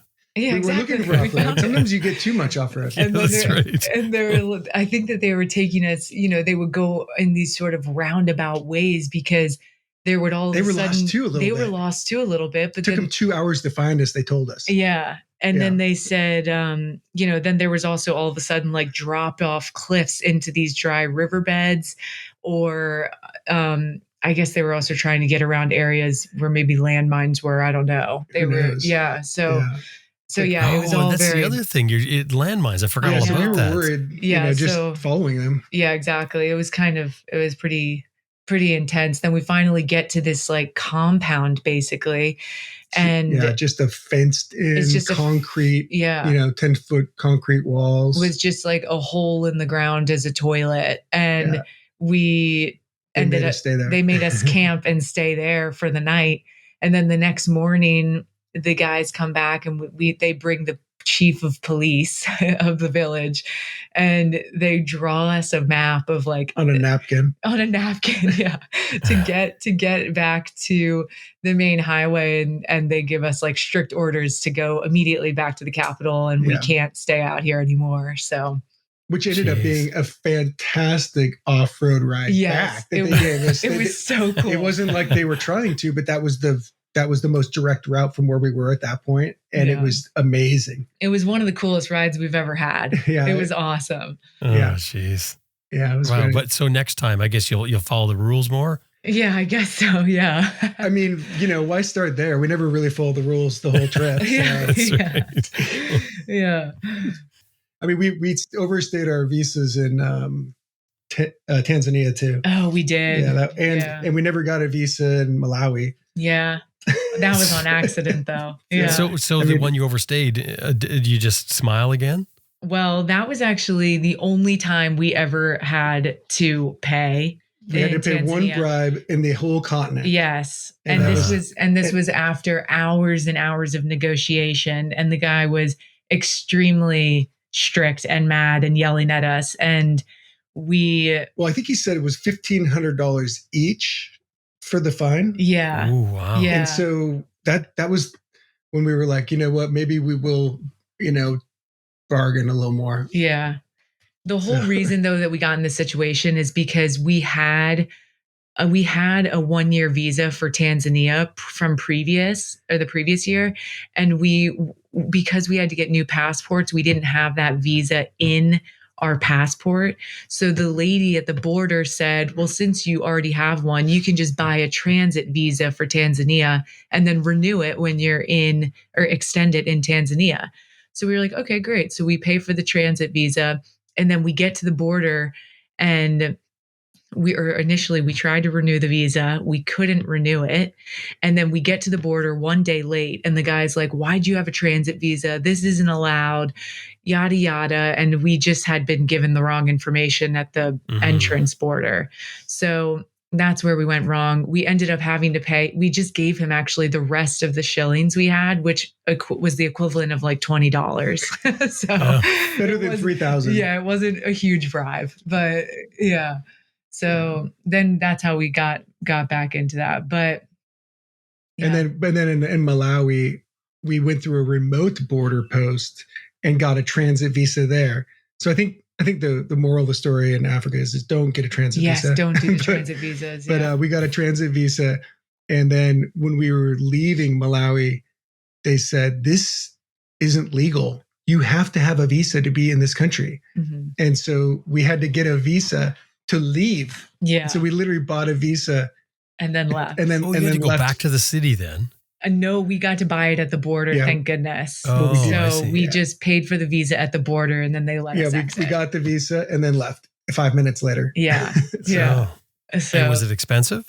I mean, it's just a standard visa price. It was probably like $80. They tend to be between like 50 and 100. And like 100, except for Tanzania's is like 150. And theirs is the most expensive out of all the countries we went to in Africa. Yeah.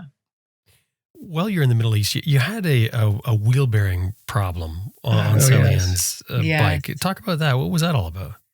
Well, so that was when, the first time was in Iraq, right? When it happened. Yeah. So we were in Iraq the whole time this was happening. And I think, we got it sorted before we left.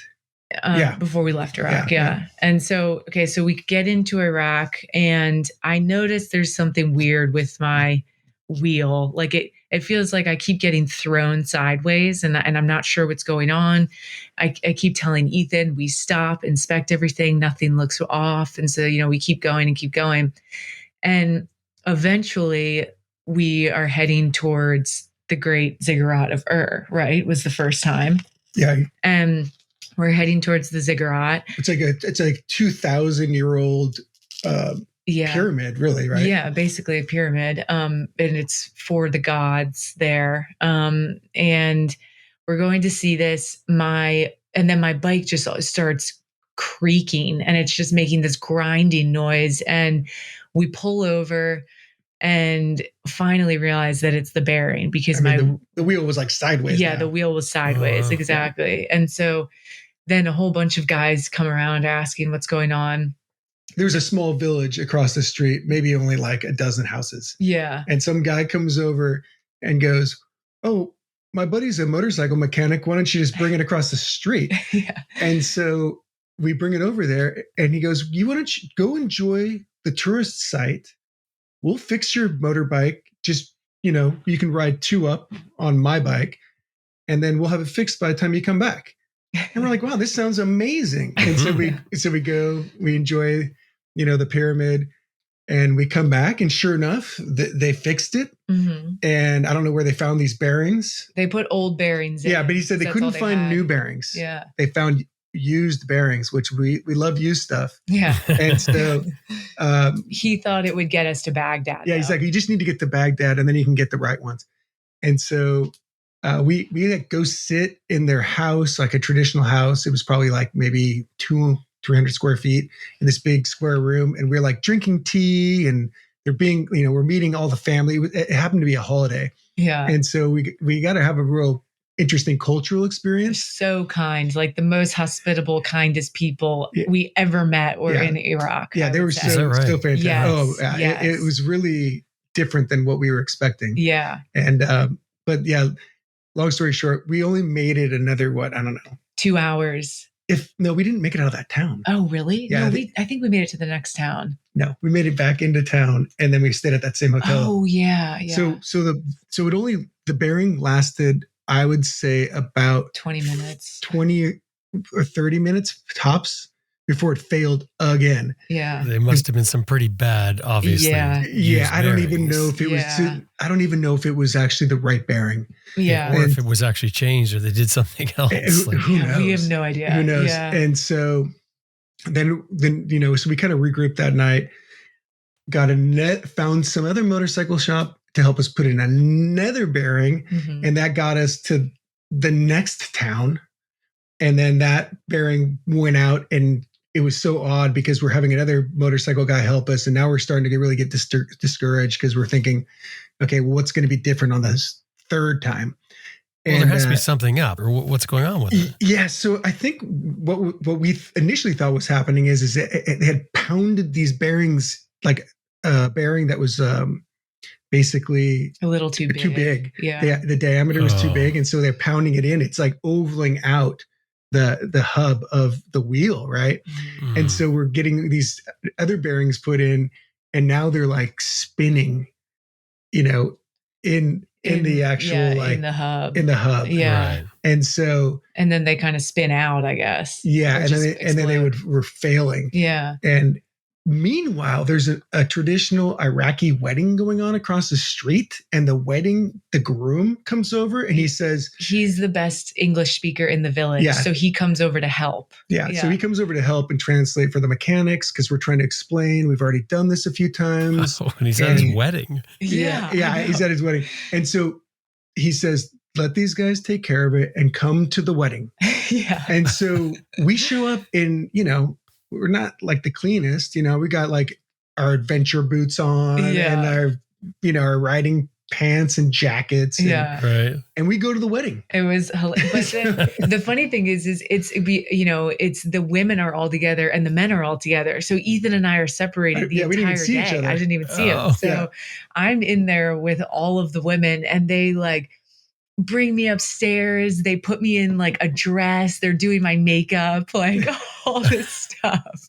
And I'm just hanging out with them. And it's so funny. They're so excited to have us. And then they give us like this huge feast, and we're dancing with everyone. And they brought this platter of food that it would be like if you took everything at like a Thanksgiving meal in, the US or Canada, and you like set it in front of somebody on a platter. That's how much food they brought us. For two of us. It's crazy. So we end up going to the wedding for probably 4 hours. And then we're like, we have to get back on the road, and we have to go. And we go back and get my bike and have like a whole send off from the wedding, and get back on the road. 20 more minutes? 20 more minutes. 30 minutes? No, but because we make it to Baghdad that night, I thought. Well, remember we stayed at that hotel. Oh, that other guy. And then the next guy helped us fix it. We only make it halfway to Baghdad, and it breaks again. It breaks again. Yeah. And then this other guy helps us, and he takes us down to this industrial area in this town we're in, and the guys they weld. Well, so we were trying to get we went to like this machinist area of town, and we were hoping to have the wheel like, maybe added some material, and then have it, I think you call it like a lathe, and like, have it honed back out, and then put the bearing. And this is of course lost in translation. And the guy just takes a bearing and puts some like tack welds on the bearing and then just slams it in. And I was like, okay, well that probably just, ruined the bearing, because you just heated it up to, a million degrees. And so we made it to Baghdad on that one. Yeah.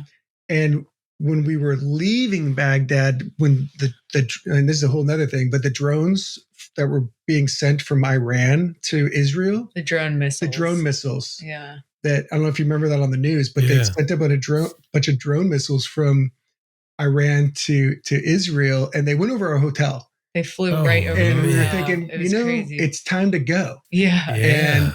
And so we get on the bikes to leave, and it fails again. Yeah. And we're just like, oh my God, like this is the worst time, because we were really feeling like we needed to get out of the area, because it just felt like it was getting more unstable. Yeah. But of course, meanwhile, everybody at the hotel and on the street, it's just another day. I mean, like they've been in conflict for so long, like the woman's still mopping the floor in the, in the lobby. Oh, yeah. They don't think anything of it. And we're, thinking we got to get out of here. Yeah. And, nobody's even talking about it. Yeah. Like they don't even care. Yeah. And anyways, we go to this motorcycle area of Baghdad where there's probably like, I don't know, 20 or 30, motorcycle shops. And when I say motorcycle shop, I'm talking about, it would be the size of like a 1-car garage or less. But there's like tons of them everywhere. And there was one specific guy, I think we had read about him on that app, iOverlander. Yeah. And we were concerned because it didn't look like the kind of place you wanted to have your bike worked on, but it was really strange because there was like a BMW 1000 like sport bike in there that looked like it was like a $20,000 or $30,000 bike, and we're like, wow, somebody's having that bike. That's fixed a good here. sign. Yeah. And so we try to explain to the guy that what we think we need, which is like we need to add material and then pound like the right size bearing back in. And he's saying, no, I got this. I know what I'm doing. And we're like, no, listen, this is like the 4th time I think. That was the 5th. Or 5th time at that point. And he's like, no, trust me. And we're like kind of getting to our wits' end a little bit. We're like, because like we've been here before. Yeah. This doesn't work. Yeah. We're going to get 20 minutes from here and it's going to happen again. Yeah. But sure enough, those guys fixed it. Yeah. And they got it right. They got it right. Bearing. Yeah. And it still has held. We debated if I should get a new wheel for the next leg, but I think we're going to see how long it holds. We like to the only question I guess for me is, if it was mine, would be, how did they fix it? Did they actually machine it out and put in some sort of spacer? Either way, it's not going to be as good as stock. Yeah. Absolutely. Yeah. He just got, I think, a really good bearing set. Yeah. And it's got a weird kind of floating spacer in it. And I think that the other guys didn't really understand that. And they were like maybe forcing it in even too hard or something. And it was like, pinching the spacer, which was causing it to push it back out and like compromise the bearing. And this guy had understood. And he had OEM bearings. It wasn't like, I think the other guys had bad. Not necessarily OEM, but he had a better high end. Yeah. There was the ones we were getting before were either like the wrong size or just really poor quality or both. Yeah. Yeah. Right. So, and then this guy actually put the right bearing in correctly. And I literally sent him a couple messages, like, because we weren't that, we were just discouraged. We weren't being impolite or anything, but I still sent him some messages saying, hey, you did fix it. Thank you so much. Yeah. You were right. We were wrong. And we really appreciate it. Yeah. Oh, that's great. Yeah. So then we finally made it to Baghdad. Yeah. We did have to get another letter to get into Kurdistan, which is weird. Oh yeah, that's right. Which is northern Iraq. Yeah. So we basically, the plan's just to continue heading north, and we could not. Kurdistan is separate from federal Iraq. And so it's actually, your visa for federal Iraq will work for Kurdistan, but you still have to get a letter of approval to enter Kurdistan from like the embassy. And so did we do that in Baghdad? We got the letter? Yeah, no, we did in Baghdad. Yeah. So we got the letter in Baghdad so we could go into Kurdistan. But for any travelers that are going north to south, it's much more difficult because you have to basically fly from Erbil to Baghdad to get the federal Iraqi visa and then go back to Kurdistan to then continue south. Mostly that's for people that wouldn't be able to go around into Iran, because we're not allowed into Iran, but I know other nationalities are. So, yeah, so that was another kind of hurdle, but it wasn't too bad. We just had to go get the letter, and then we got into Kurdistan, which was beautiful, really pretty. And then Kurdistan into Turkey. Mm-hmm. Yeah. And this is this year. Yes. Yeah. Not too long ago. Yeah. So then we went into Turkey, which was so nice. I mean, we, it was kind of like being back in Europe, and after all of the issues in Iraq, it felt like a vacation. Yeah. So that was pretty nice. And then from Turkey, we went into, and there's that fantastic D195. Oh yeah, the road. D915. Yeah, we went over a mountain pass and just D917. Oh, maybe that's the D917. Yeah. Right. Thanks, Jim. Yeah, thank you. And what's funny is we got to the top of the pass, and there was a guy standing there, and we're like, "Is it okay to go?" And he's like, "No, there's a snowplow coming up, so don't go." And so we were the first people to go over the pass in the snow on the motorbikes. Oh. Yeah. Yeah. That's kind of neat. And I'd love to say that was the only time we rode in the snow, but that wasn't even the case either. We rode in the snow a few times. Yeah, it was cool. It was really and that was a really fantastic road. I mean, it felt like you're in an airplane. Yeah, it was really cool. Yeah. Yeah. And then Georgia. Yes. And then Georgia, her chain broke off of her motorcycle. That was interesting. Yeah, that was kind of a funny feeling. Yeah, what you said you dropped the master link? Well, actually, initially, it was my your bike. chain. It was my I was bike, like, huh? wait a sec. Yeah. No, because you had the master link thing. That was way back. Yes, I had the master link that's right. in when we were in Dubai. It was in Kuwait where we ended up getting in Kuwait. I In found Kuwait, right? Yeah, Yeah. So the what is it called? The clip on the master link came off somehow, and we couldn't find one, so we ended up just, lock wiring it. And then I think we finally found one. we ended up finding one. I think maybe in Baghdad or something. Lock wiring it? What do you mean? Yeah. So we just just took some like wire, that you would, how you use that safety wire. Yeah. Like if you take a motorcycle to a track or a car, sometimes they have you like, safety wire bolts so they don't come out. Sure. Yeah. Your And drain so plug. We just took some safety wire, really because we had no choice, and just instead of having the clip, we just used the safety wire to hold it on, and it lasted. Oh, because the master clip was still in. You just the master link was in. You just didn't have the clip on Yes, it. The master exactly. link I was see. in, but the clip was out. Right. How did you spot that? I just noticed it. Yeah. I just Because you know what? We were cleaning the bikes.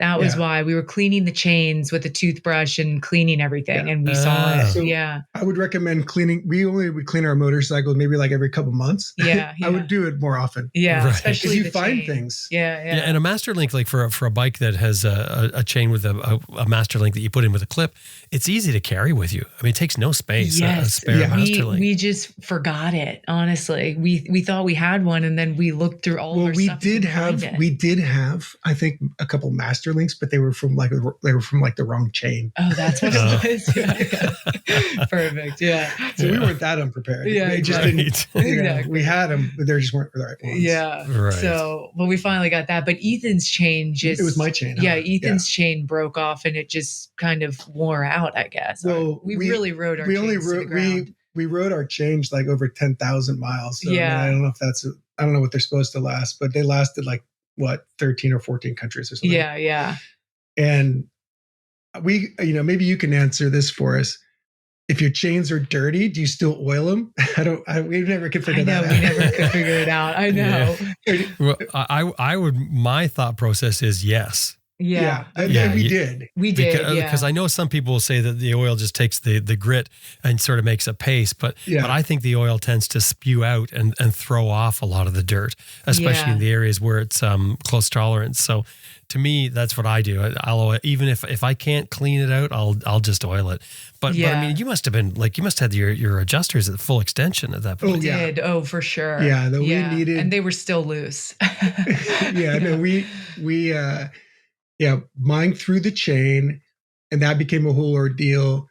And essentially we ended up taking some links out, I think, because something happened, like some of them bent or something. Yeah. So we took some links out, and then all of a sudden it was amazing. My motorcycle handled so much better because the wheel was all the way as forward as it could go. Yeah. I could do a U-turn in one lane instead of like two lanes. Yeah. It was good. You amazingly found some guys with tools in a shop to help you put it in. Yeah, some guy with like an angle grinder cut off the bad links, and then and then I guess at that point I think we must have had that. We got a master link, and then we shortened the chain, and they're still on there. It's still on there. It's still on there. Yeah, it is still on there. We're now going back though with new chain and sprockets, which we're excited about. What seems kind of waste of money, doesn't it? I mean, before it's completely gone. I mean, that's the funny thing is they probably would make it, but I know, right? You try and we test prevent as much as you can. Yeah, we test enough other things, I think. Right. Yeah, like we never opened up her engine. Her bike's a 1989. Yeah. We have no idea of its history. I mean, that thing could have 100,000 miles on it. We have no idea. I know.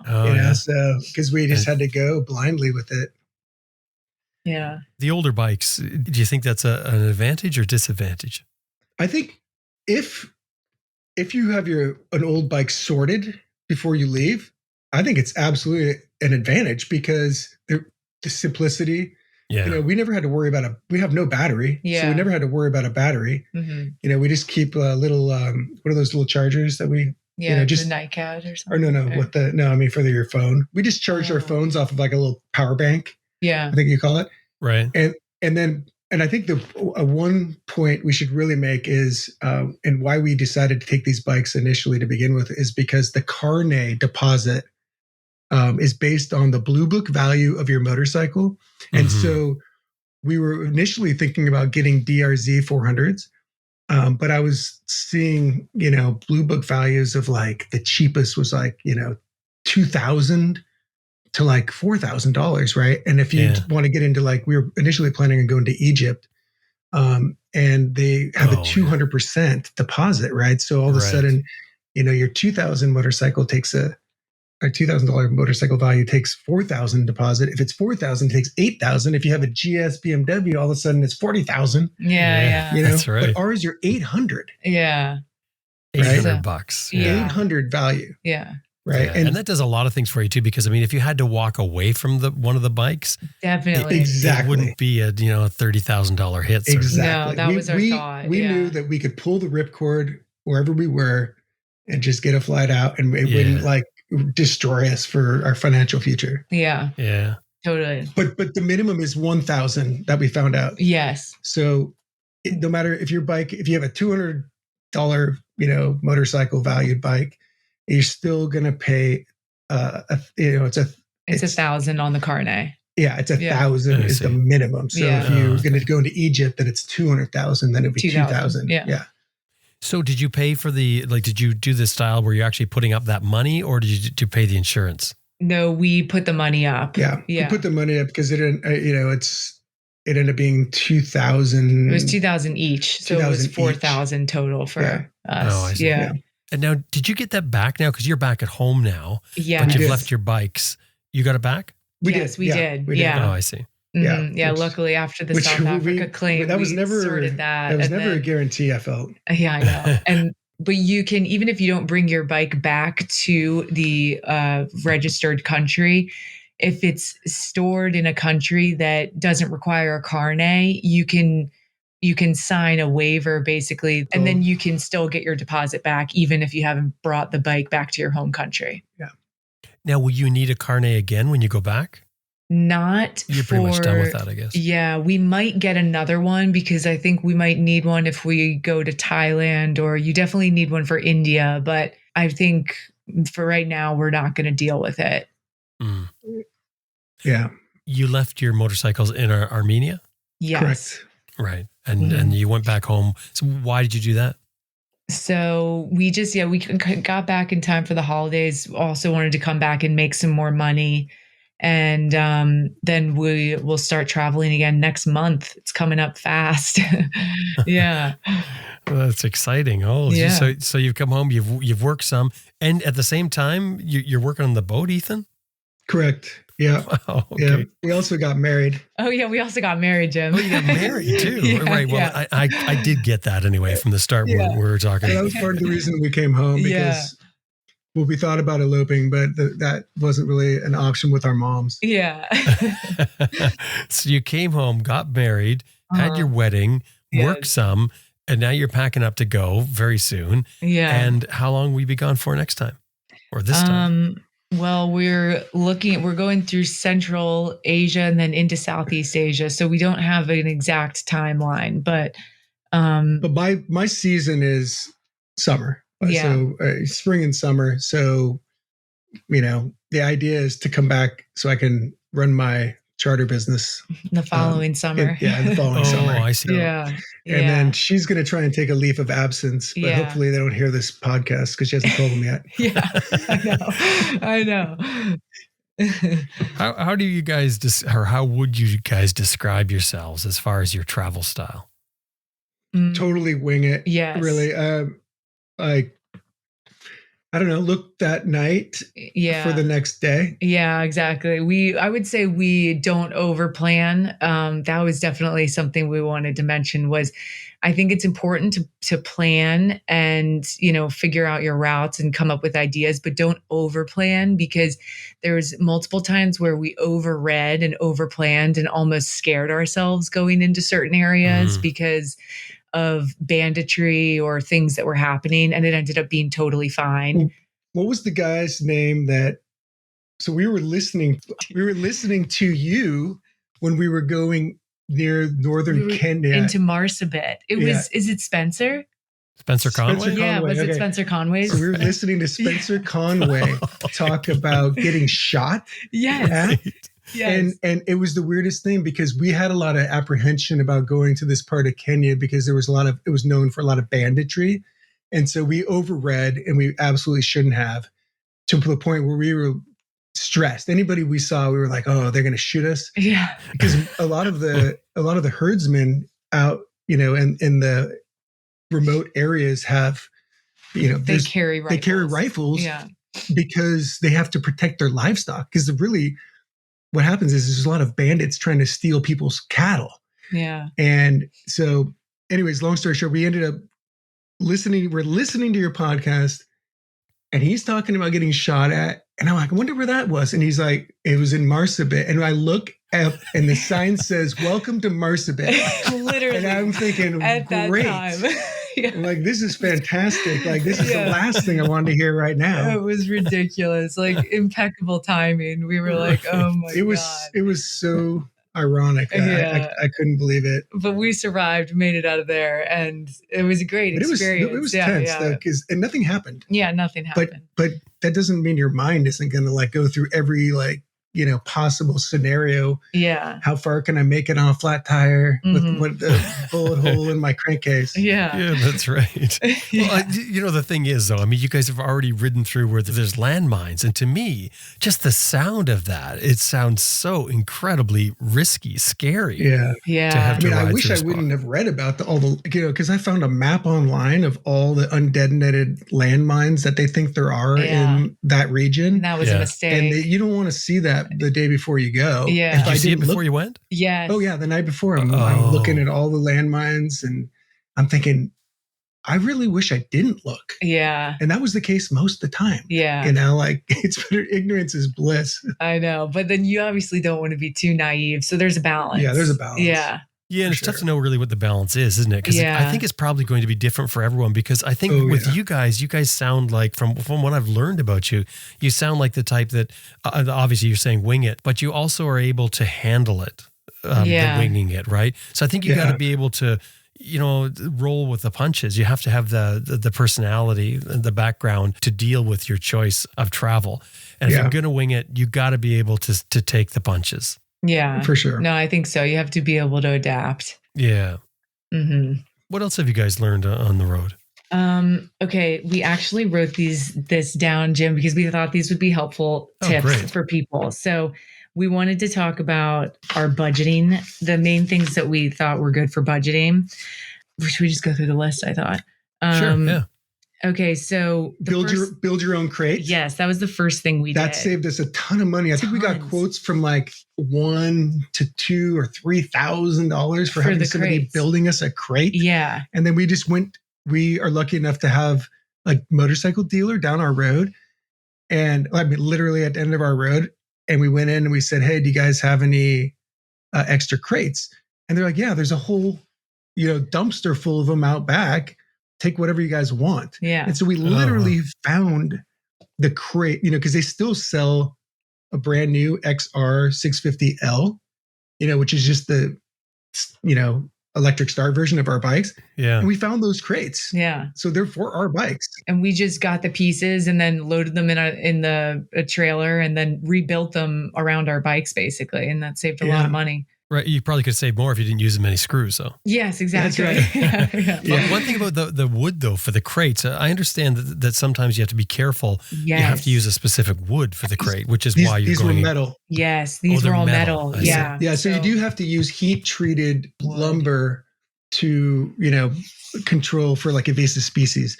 Mm-hmm. But since ours were metal, that that wasn't necessary. Oh, I see. Okay. Okay, so that's good.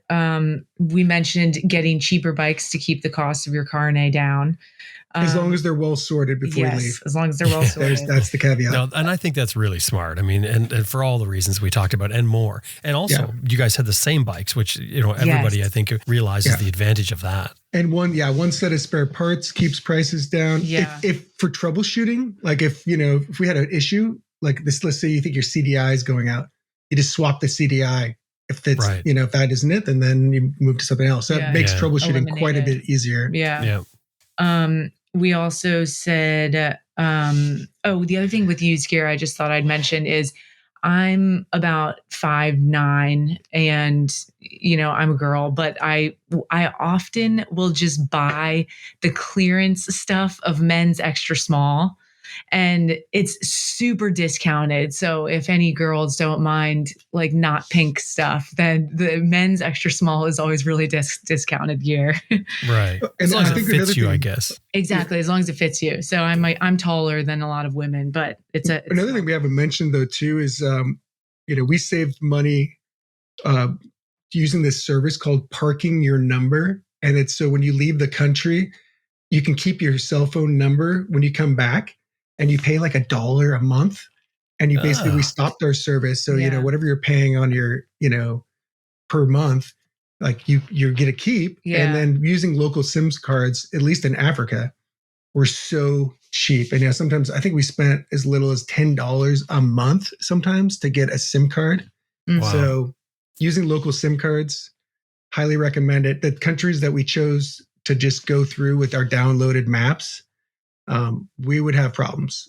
Yeah. It led to interesting adventures. Yeah. Now, but if, in retrospect, having a local SIM card that's updating the maps as you move through the country is pretty helpful. Mm-hmm. Mm-hmm. Yeah. And then obviously camping gear keeps a lot of the costs down. But also if you don't do camping, then couch surfing is pretty cheap as well. Also, when we did stay at hotels, we would try and always have it include breakfast. Yes. Because sometimes like the breakfast would be almost as much value there as the hotel. Right. Yeah. And then we got accustomed to only having 2 meals a day.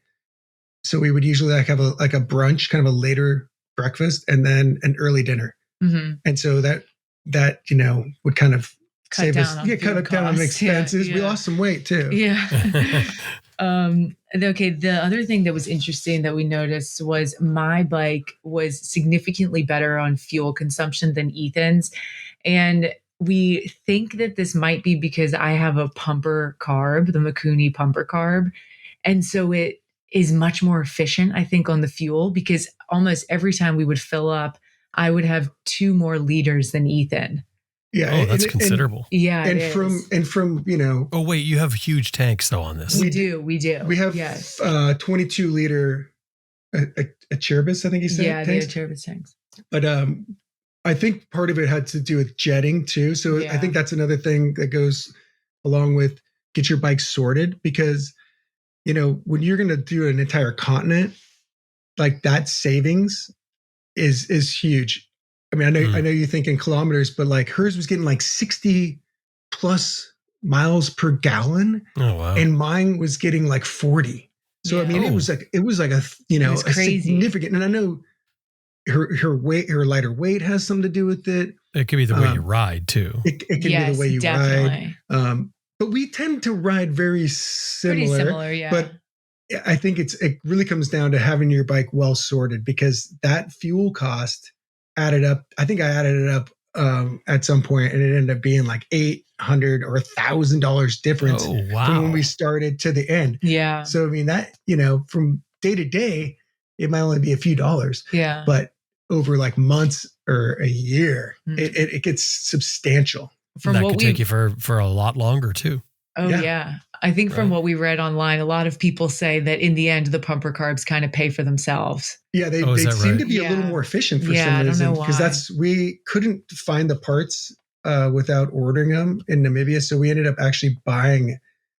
We traded a guy for his used carburetor, and we put that in her bike, because we couldn't get the emulsion tube we needed without having to wait a couple weeks to get it ordered. So we didn't want to stay anywhere that long because we'd already done that. And it paid off. Yeah. Literally. Yeah, Absolutely.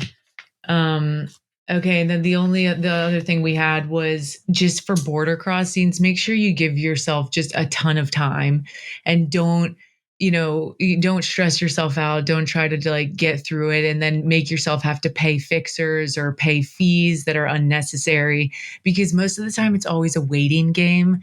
And if anyone's saying that like there's a fee for this, a fee for that, they might just be trying to pull one over on you. So if you just stay calm, give yourself time, know that you can do everything yourself. You don't have to hire someone to do these things. That'll save you, money at the borders as you go.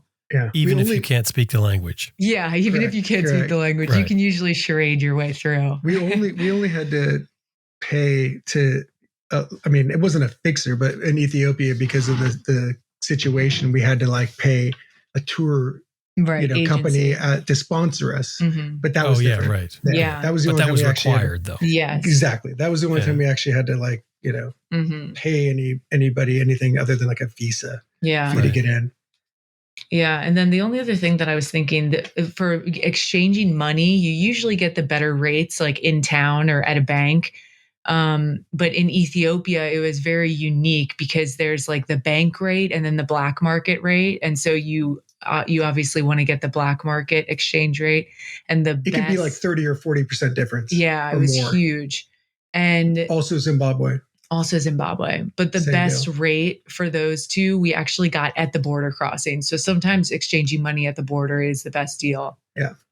In those two countries. Mm-hmm. Oh, and there's another point we can say is it's nice to have a stove that has the same fuel as your motorbike. Yes, because we spent so much time trying to find what we call here white gas or Coleman gas. We spent a ridiculous amount of time looking, and for one, they don't sell it. But we found out it's basically, I think it's called benzene in Africa, and they only sold it at paint stores. Yeah. So it was tough. There wasn't paint stores in every town. And so then we got the right thing for our stove. So you had what, like an MSR stove? Yes, exactly. We did. The Whisper Light. Yeah, exactly. And what did you end up getting? The International, the MSR International? Exactly. Yes. So we ordered the International jets and got those when we came back. Mm-hmm. And the irony is I went to put it in and I found out it already had it. It was ridiculous. You already had the international version. Yeah, but we didn't know. So we never tried. We never even tried. We never tried to actually use gasoline. Ridiculous. Yeah. Right. And it totally worked fine. Yeah. We tried everything else. And I agree with you. Being able to use gas is key, because you don't need to carry this extra fuel around. You just take it from your tank if you need it. But the downside with burning gas is it stinks. It does. It's dirty. It does. It's It's very all dirty. black. Everything turns black. Yeah, that's the So thing I don't like about it. But I agree. Yeah.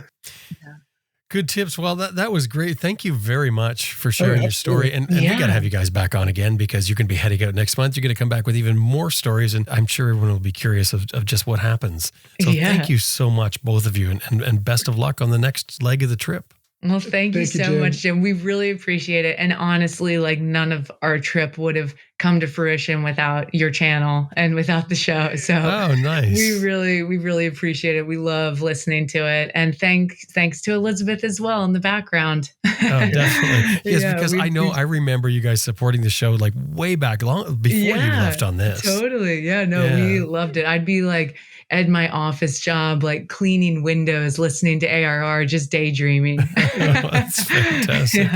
Thanks so much, both of you. Yeah, absolutely. It's great talking to you, Jim. Yeah, we love talking to you. Thank you so much.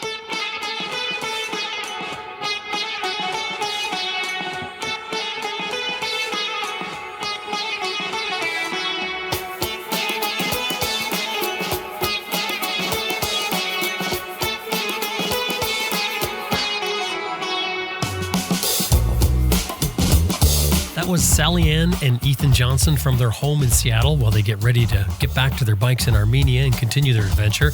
They've got loads of videos they post on their YouTube channel, and I really like the raw feeling they give by showing the way that things really are on the adventure, unfiltered, so to speak. Their account is called To Kick Around, number 2.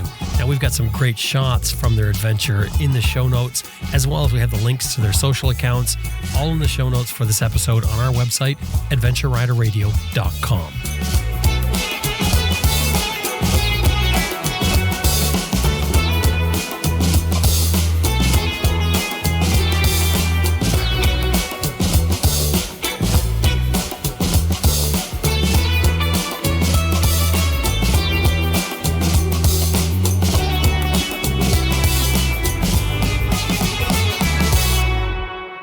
Hey, I just want to remind you that this episode has been brought to you by Green Chili Adventure Gear, greenchiliadv.com, Motobreeze Chain Oiler at motobreeze.com, and Best Rest Products at cyclepump.com. And we'd really appreciate it if anytime you're dealing with these companies, anytime email or otherwise, let them know you heard them here on Adventure Rider Radio.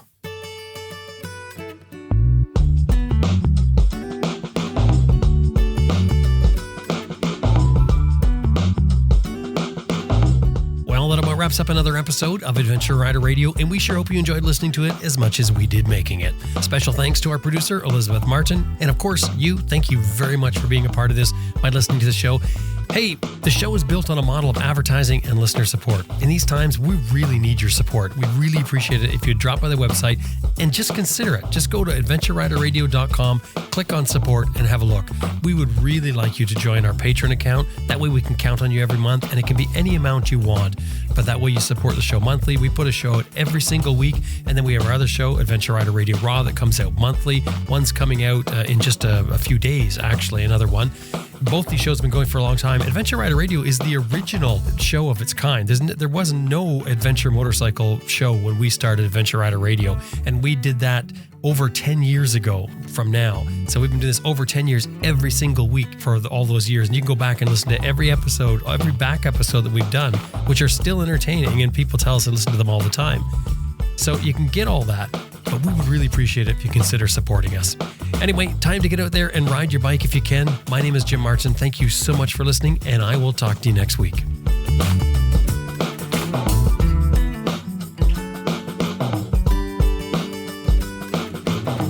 Hi, my name is Rose Padilla. My name is Chad Horton. And we are Two Wheels, Three Sheets. And you are listening to Adventure Rider Radio.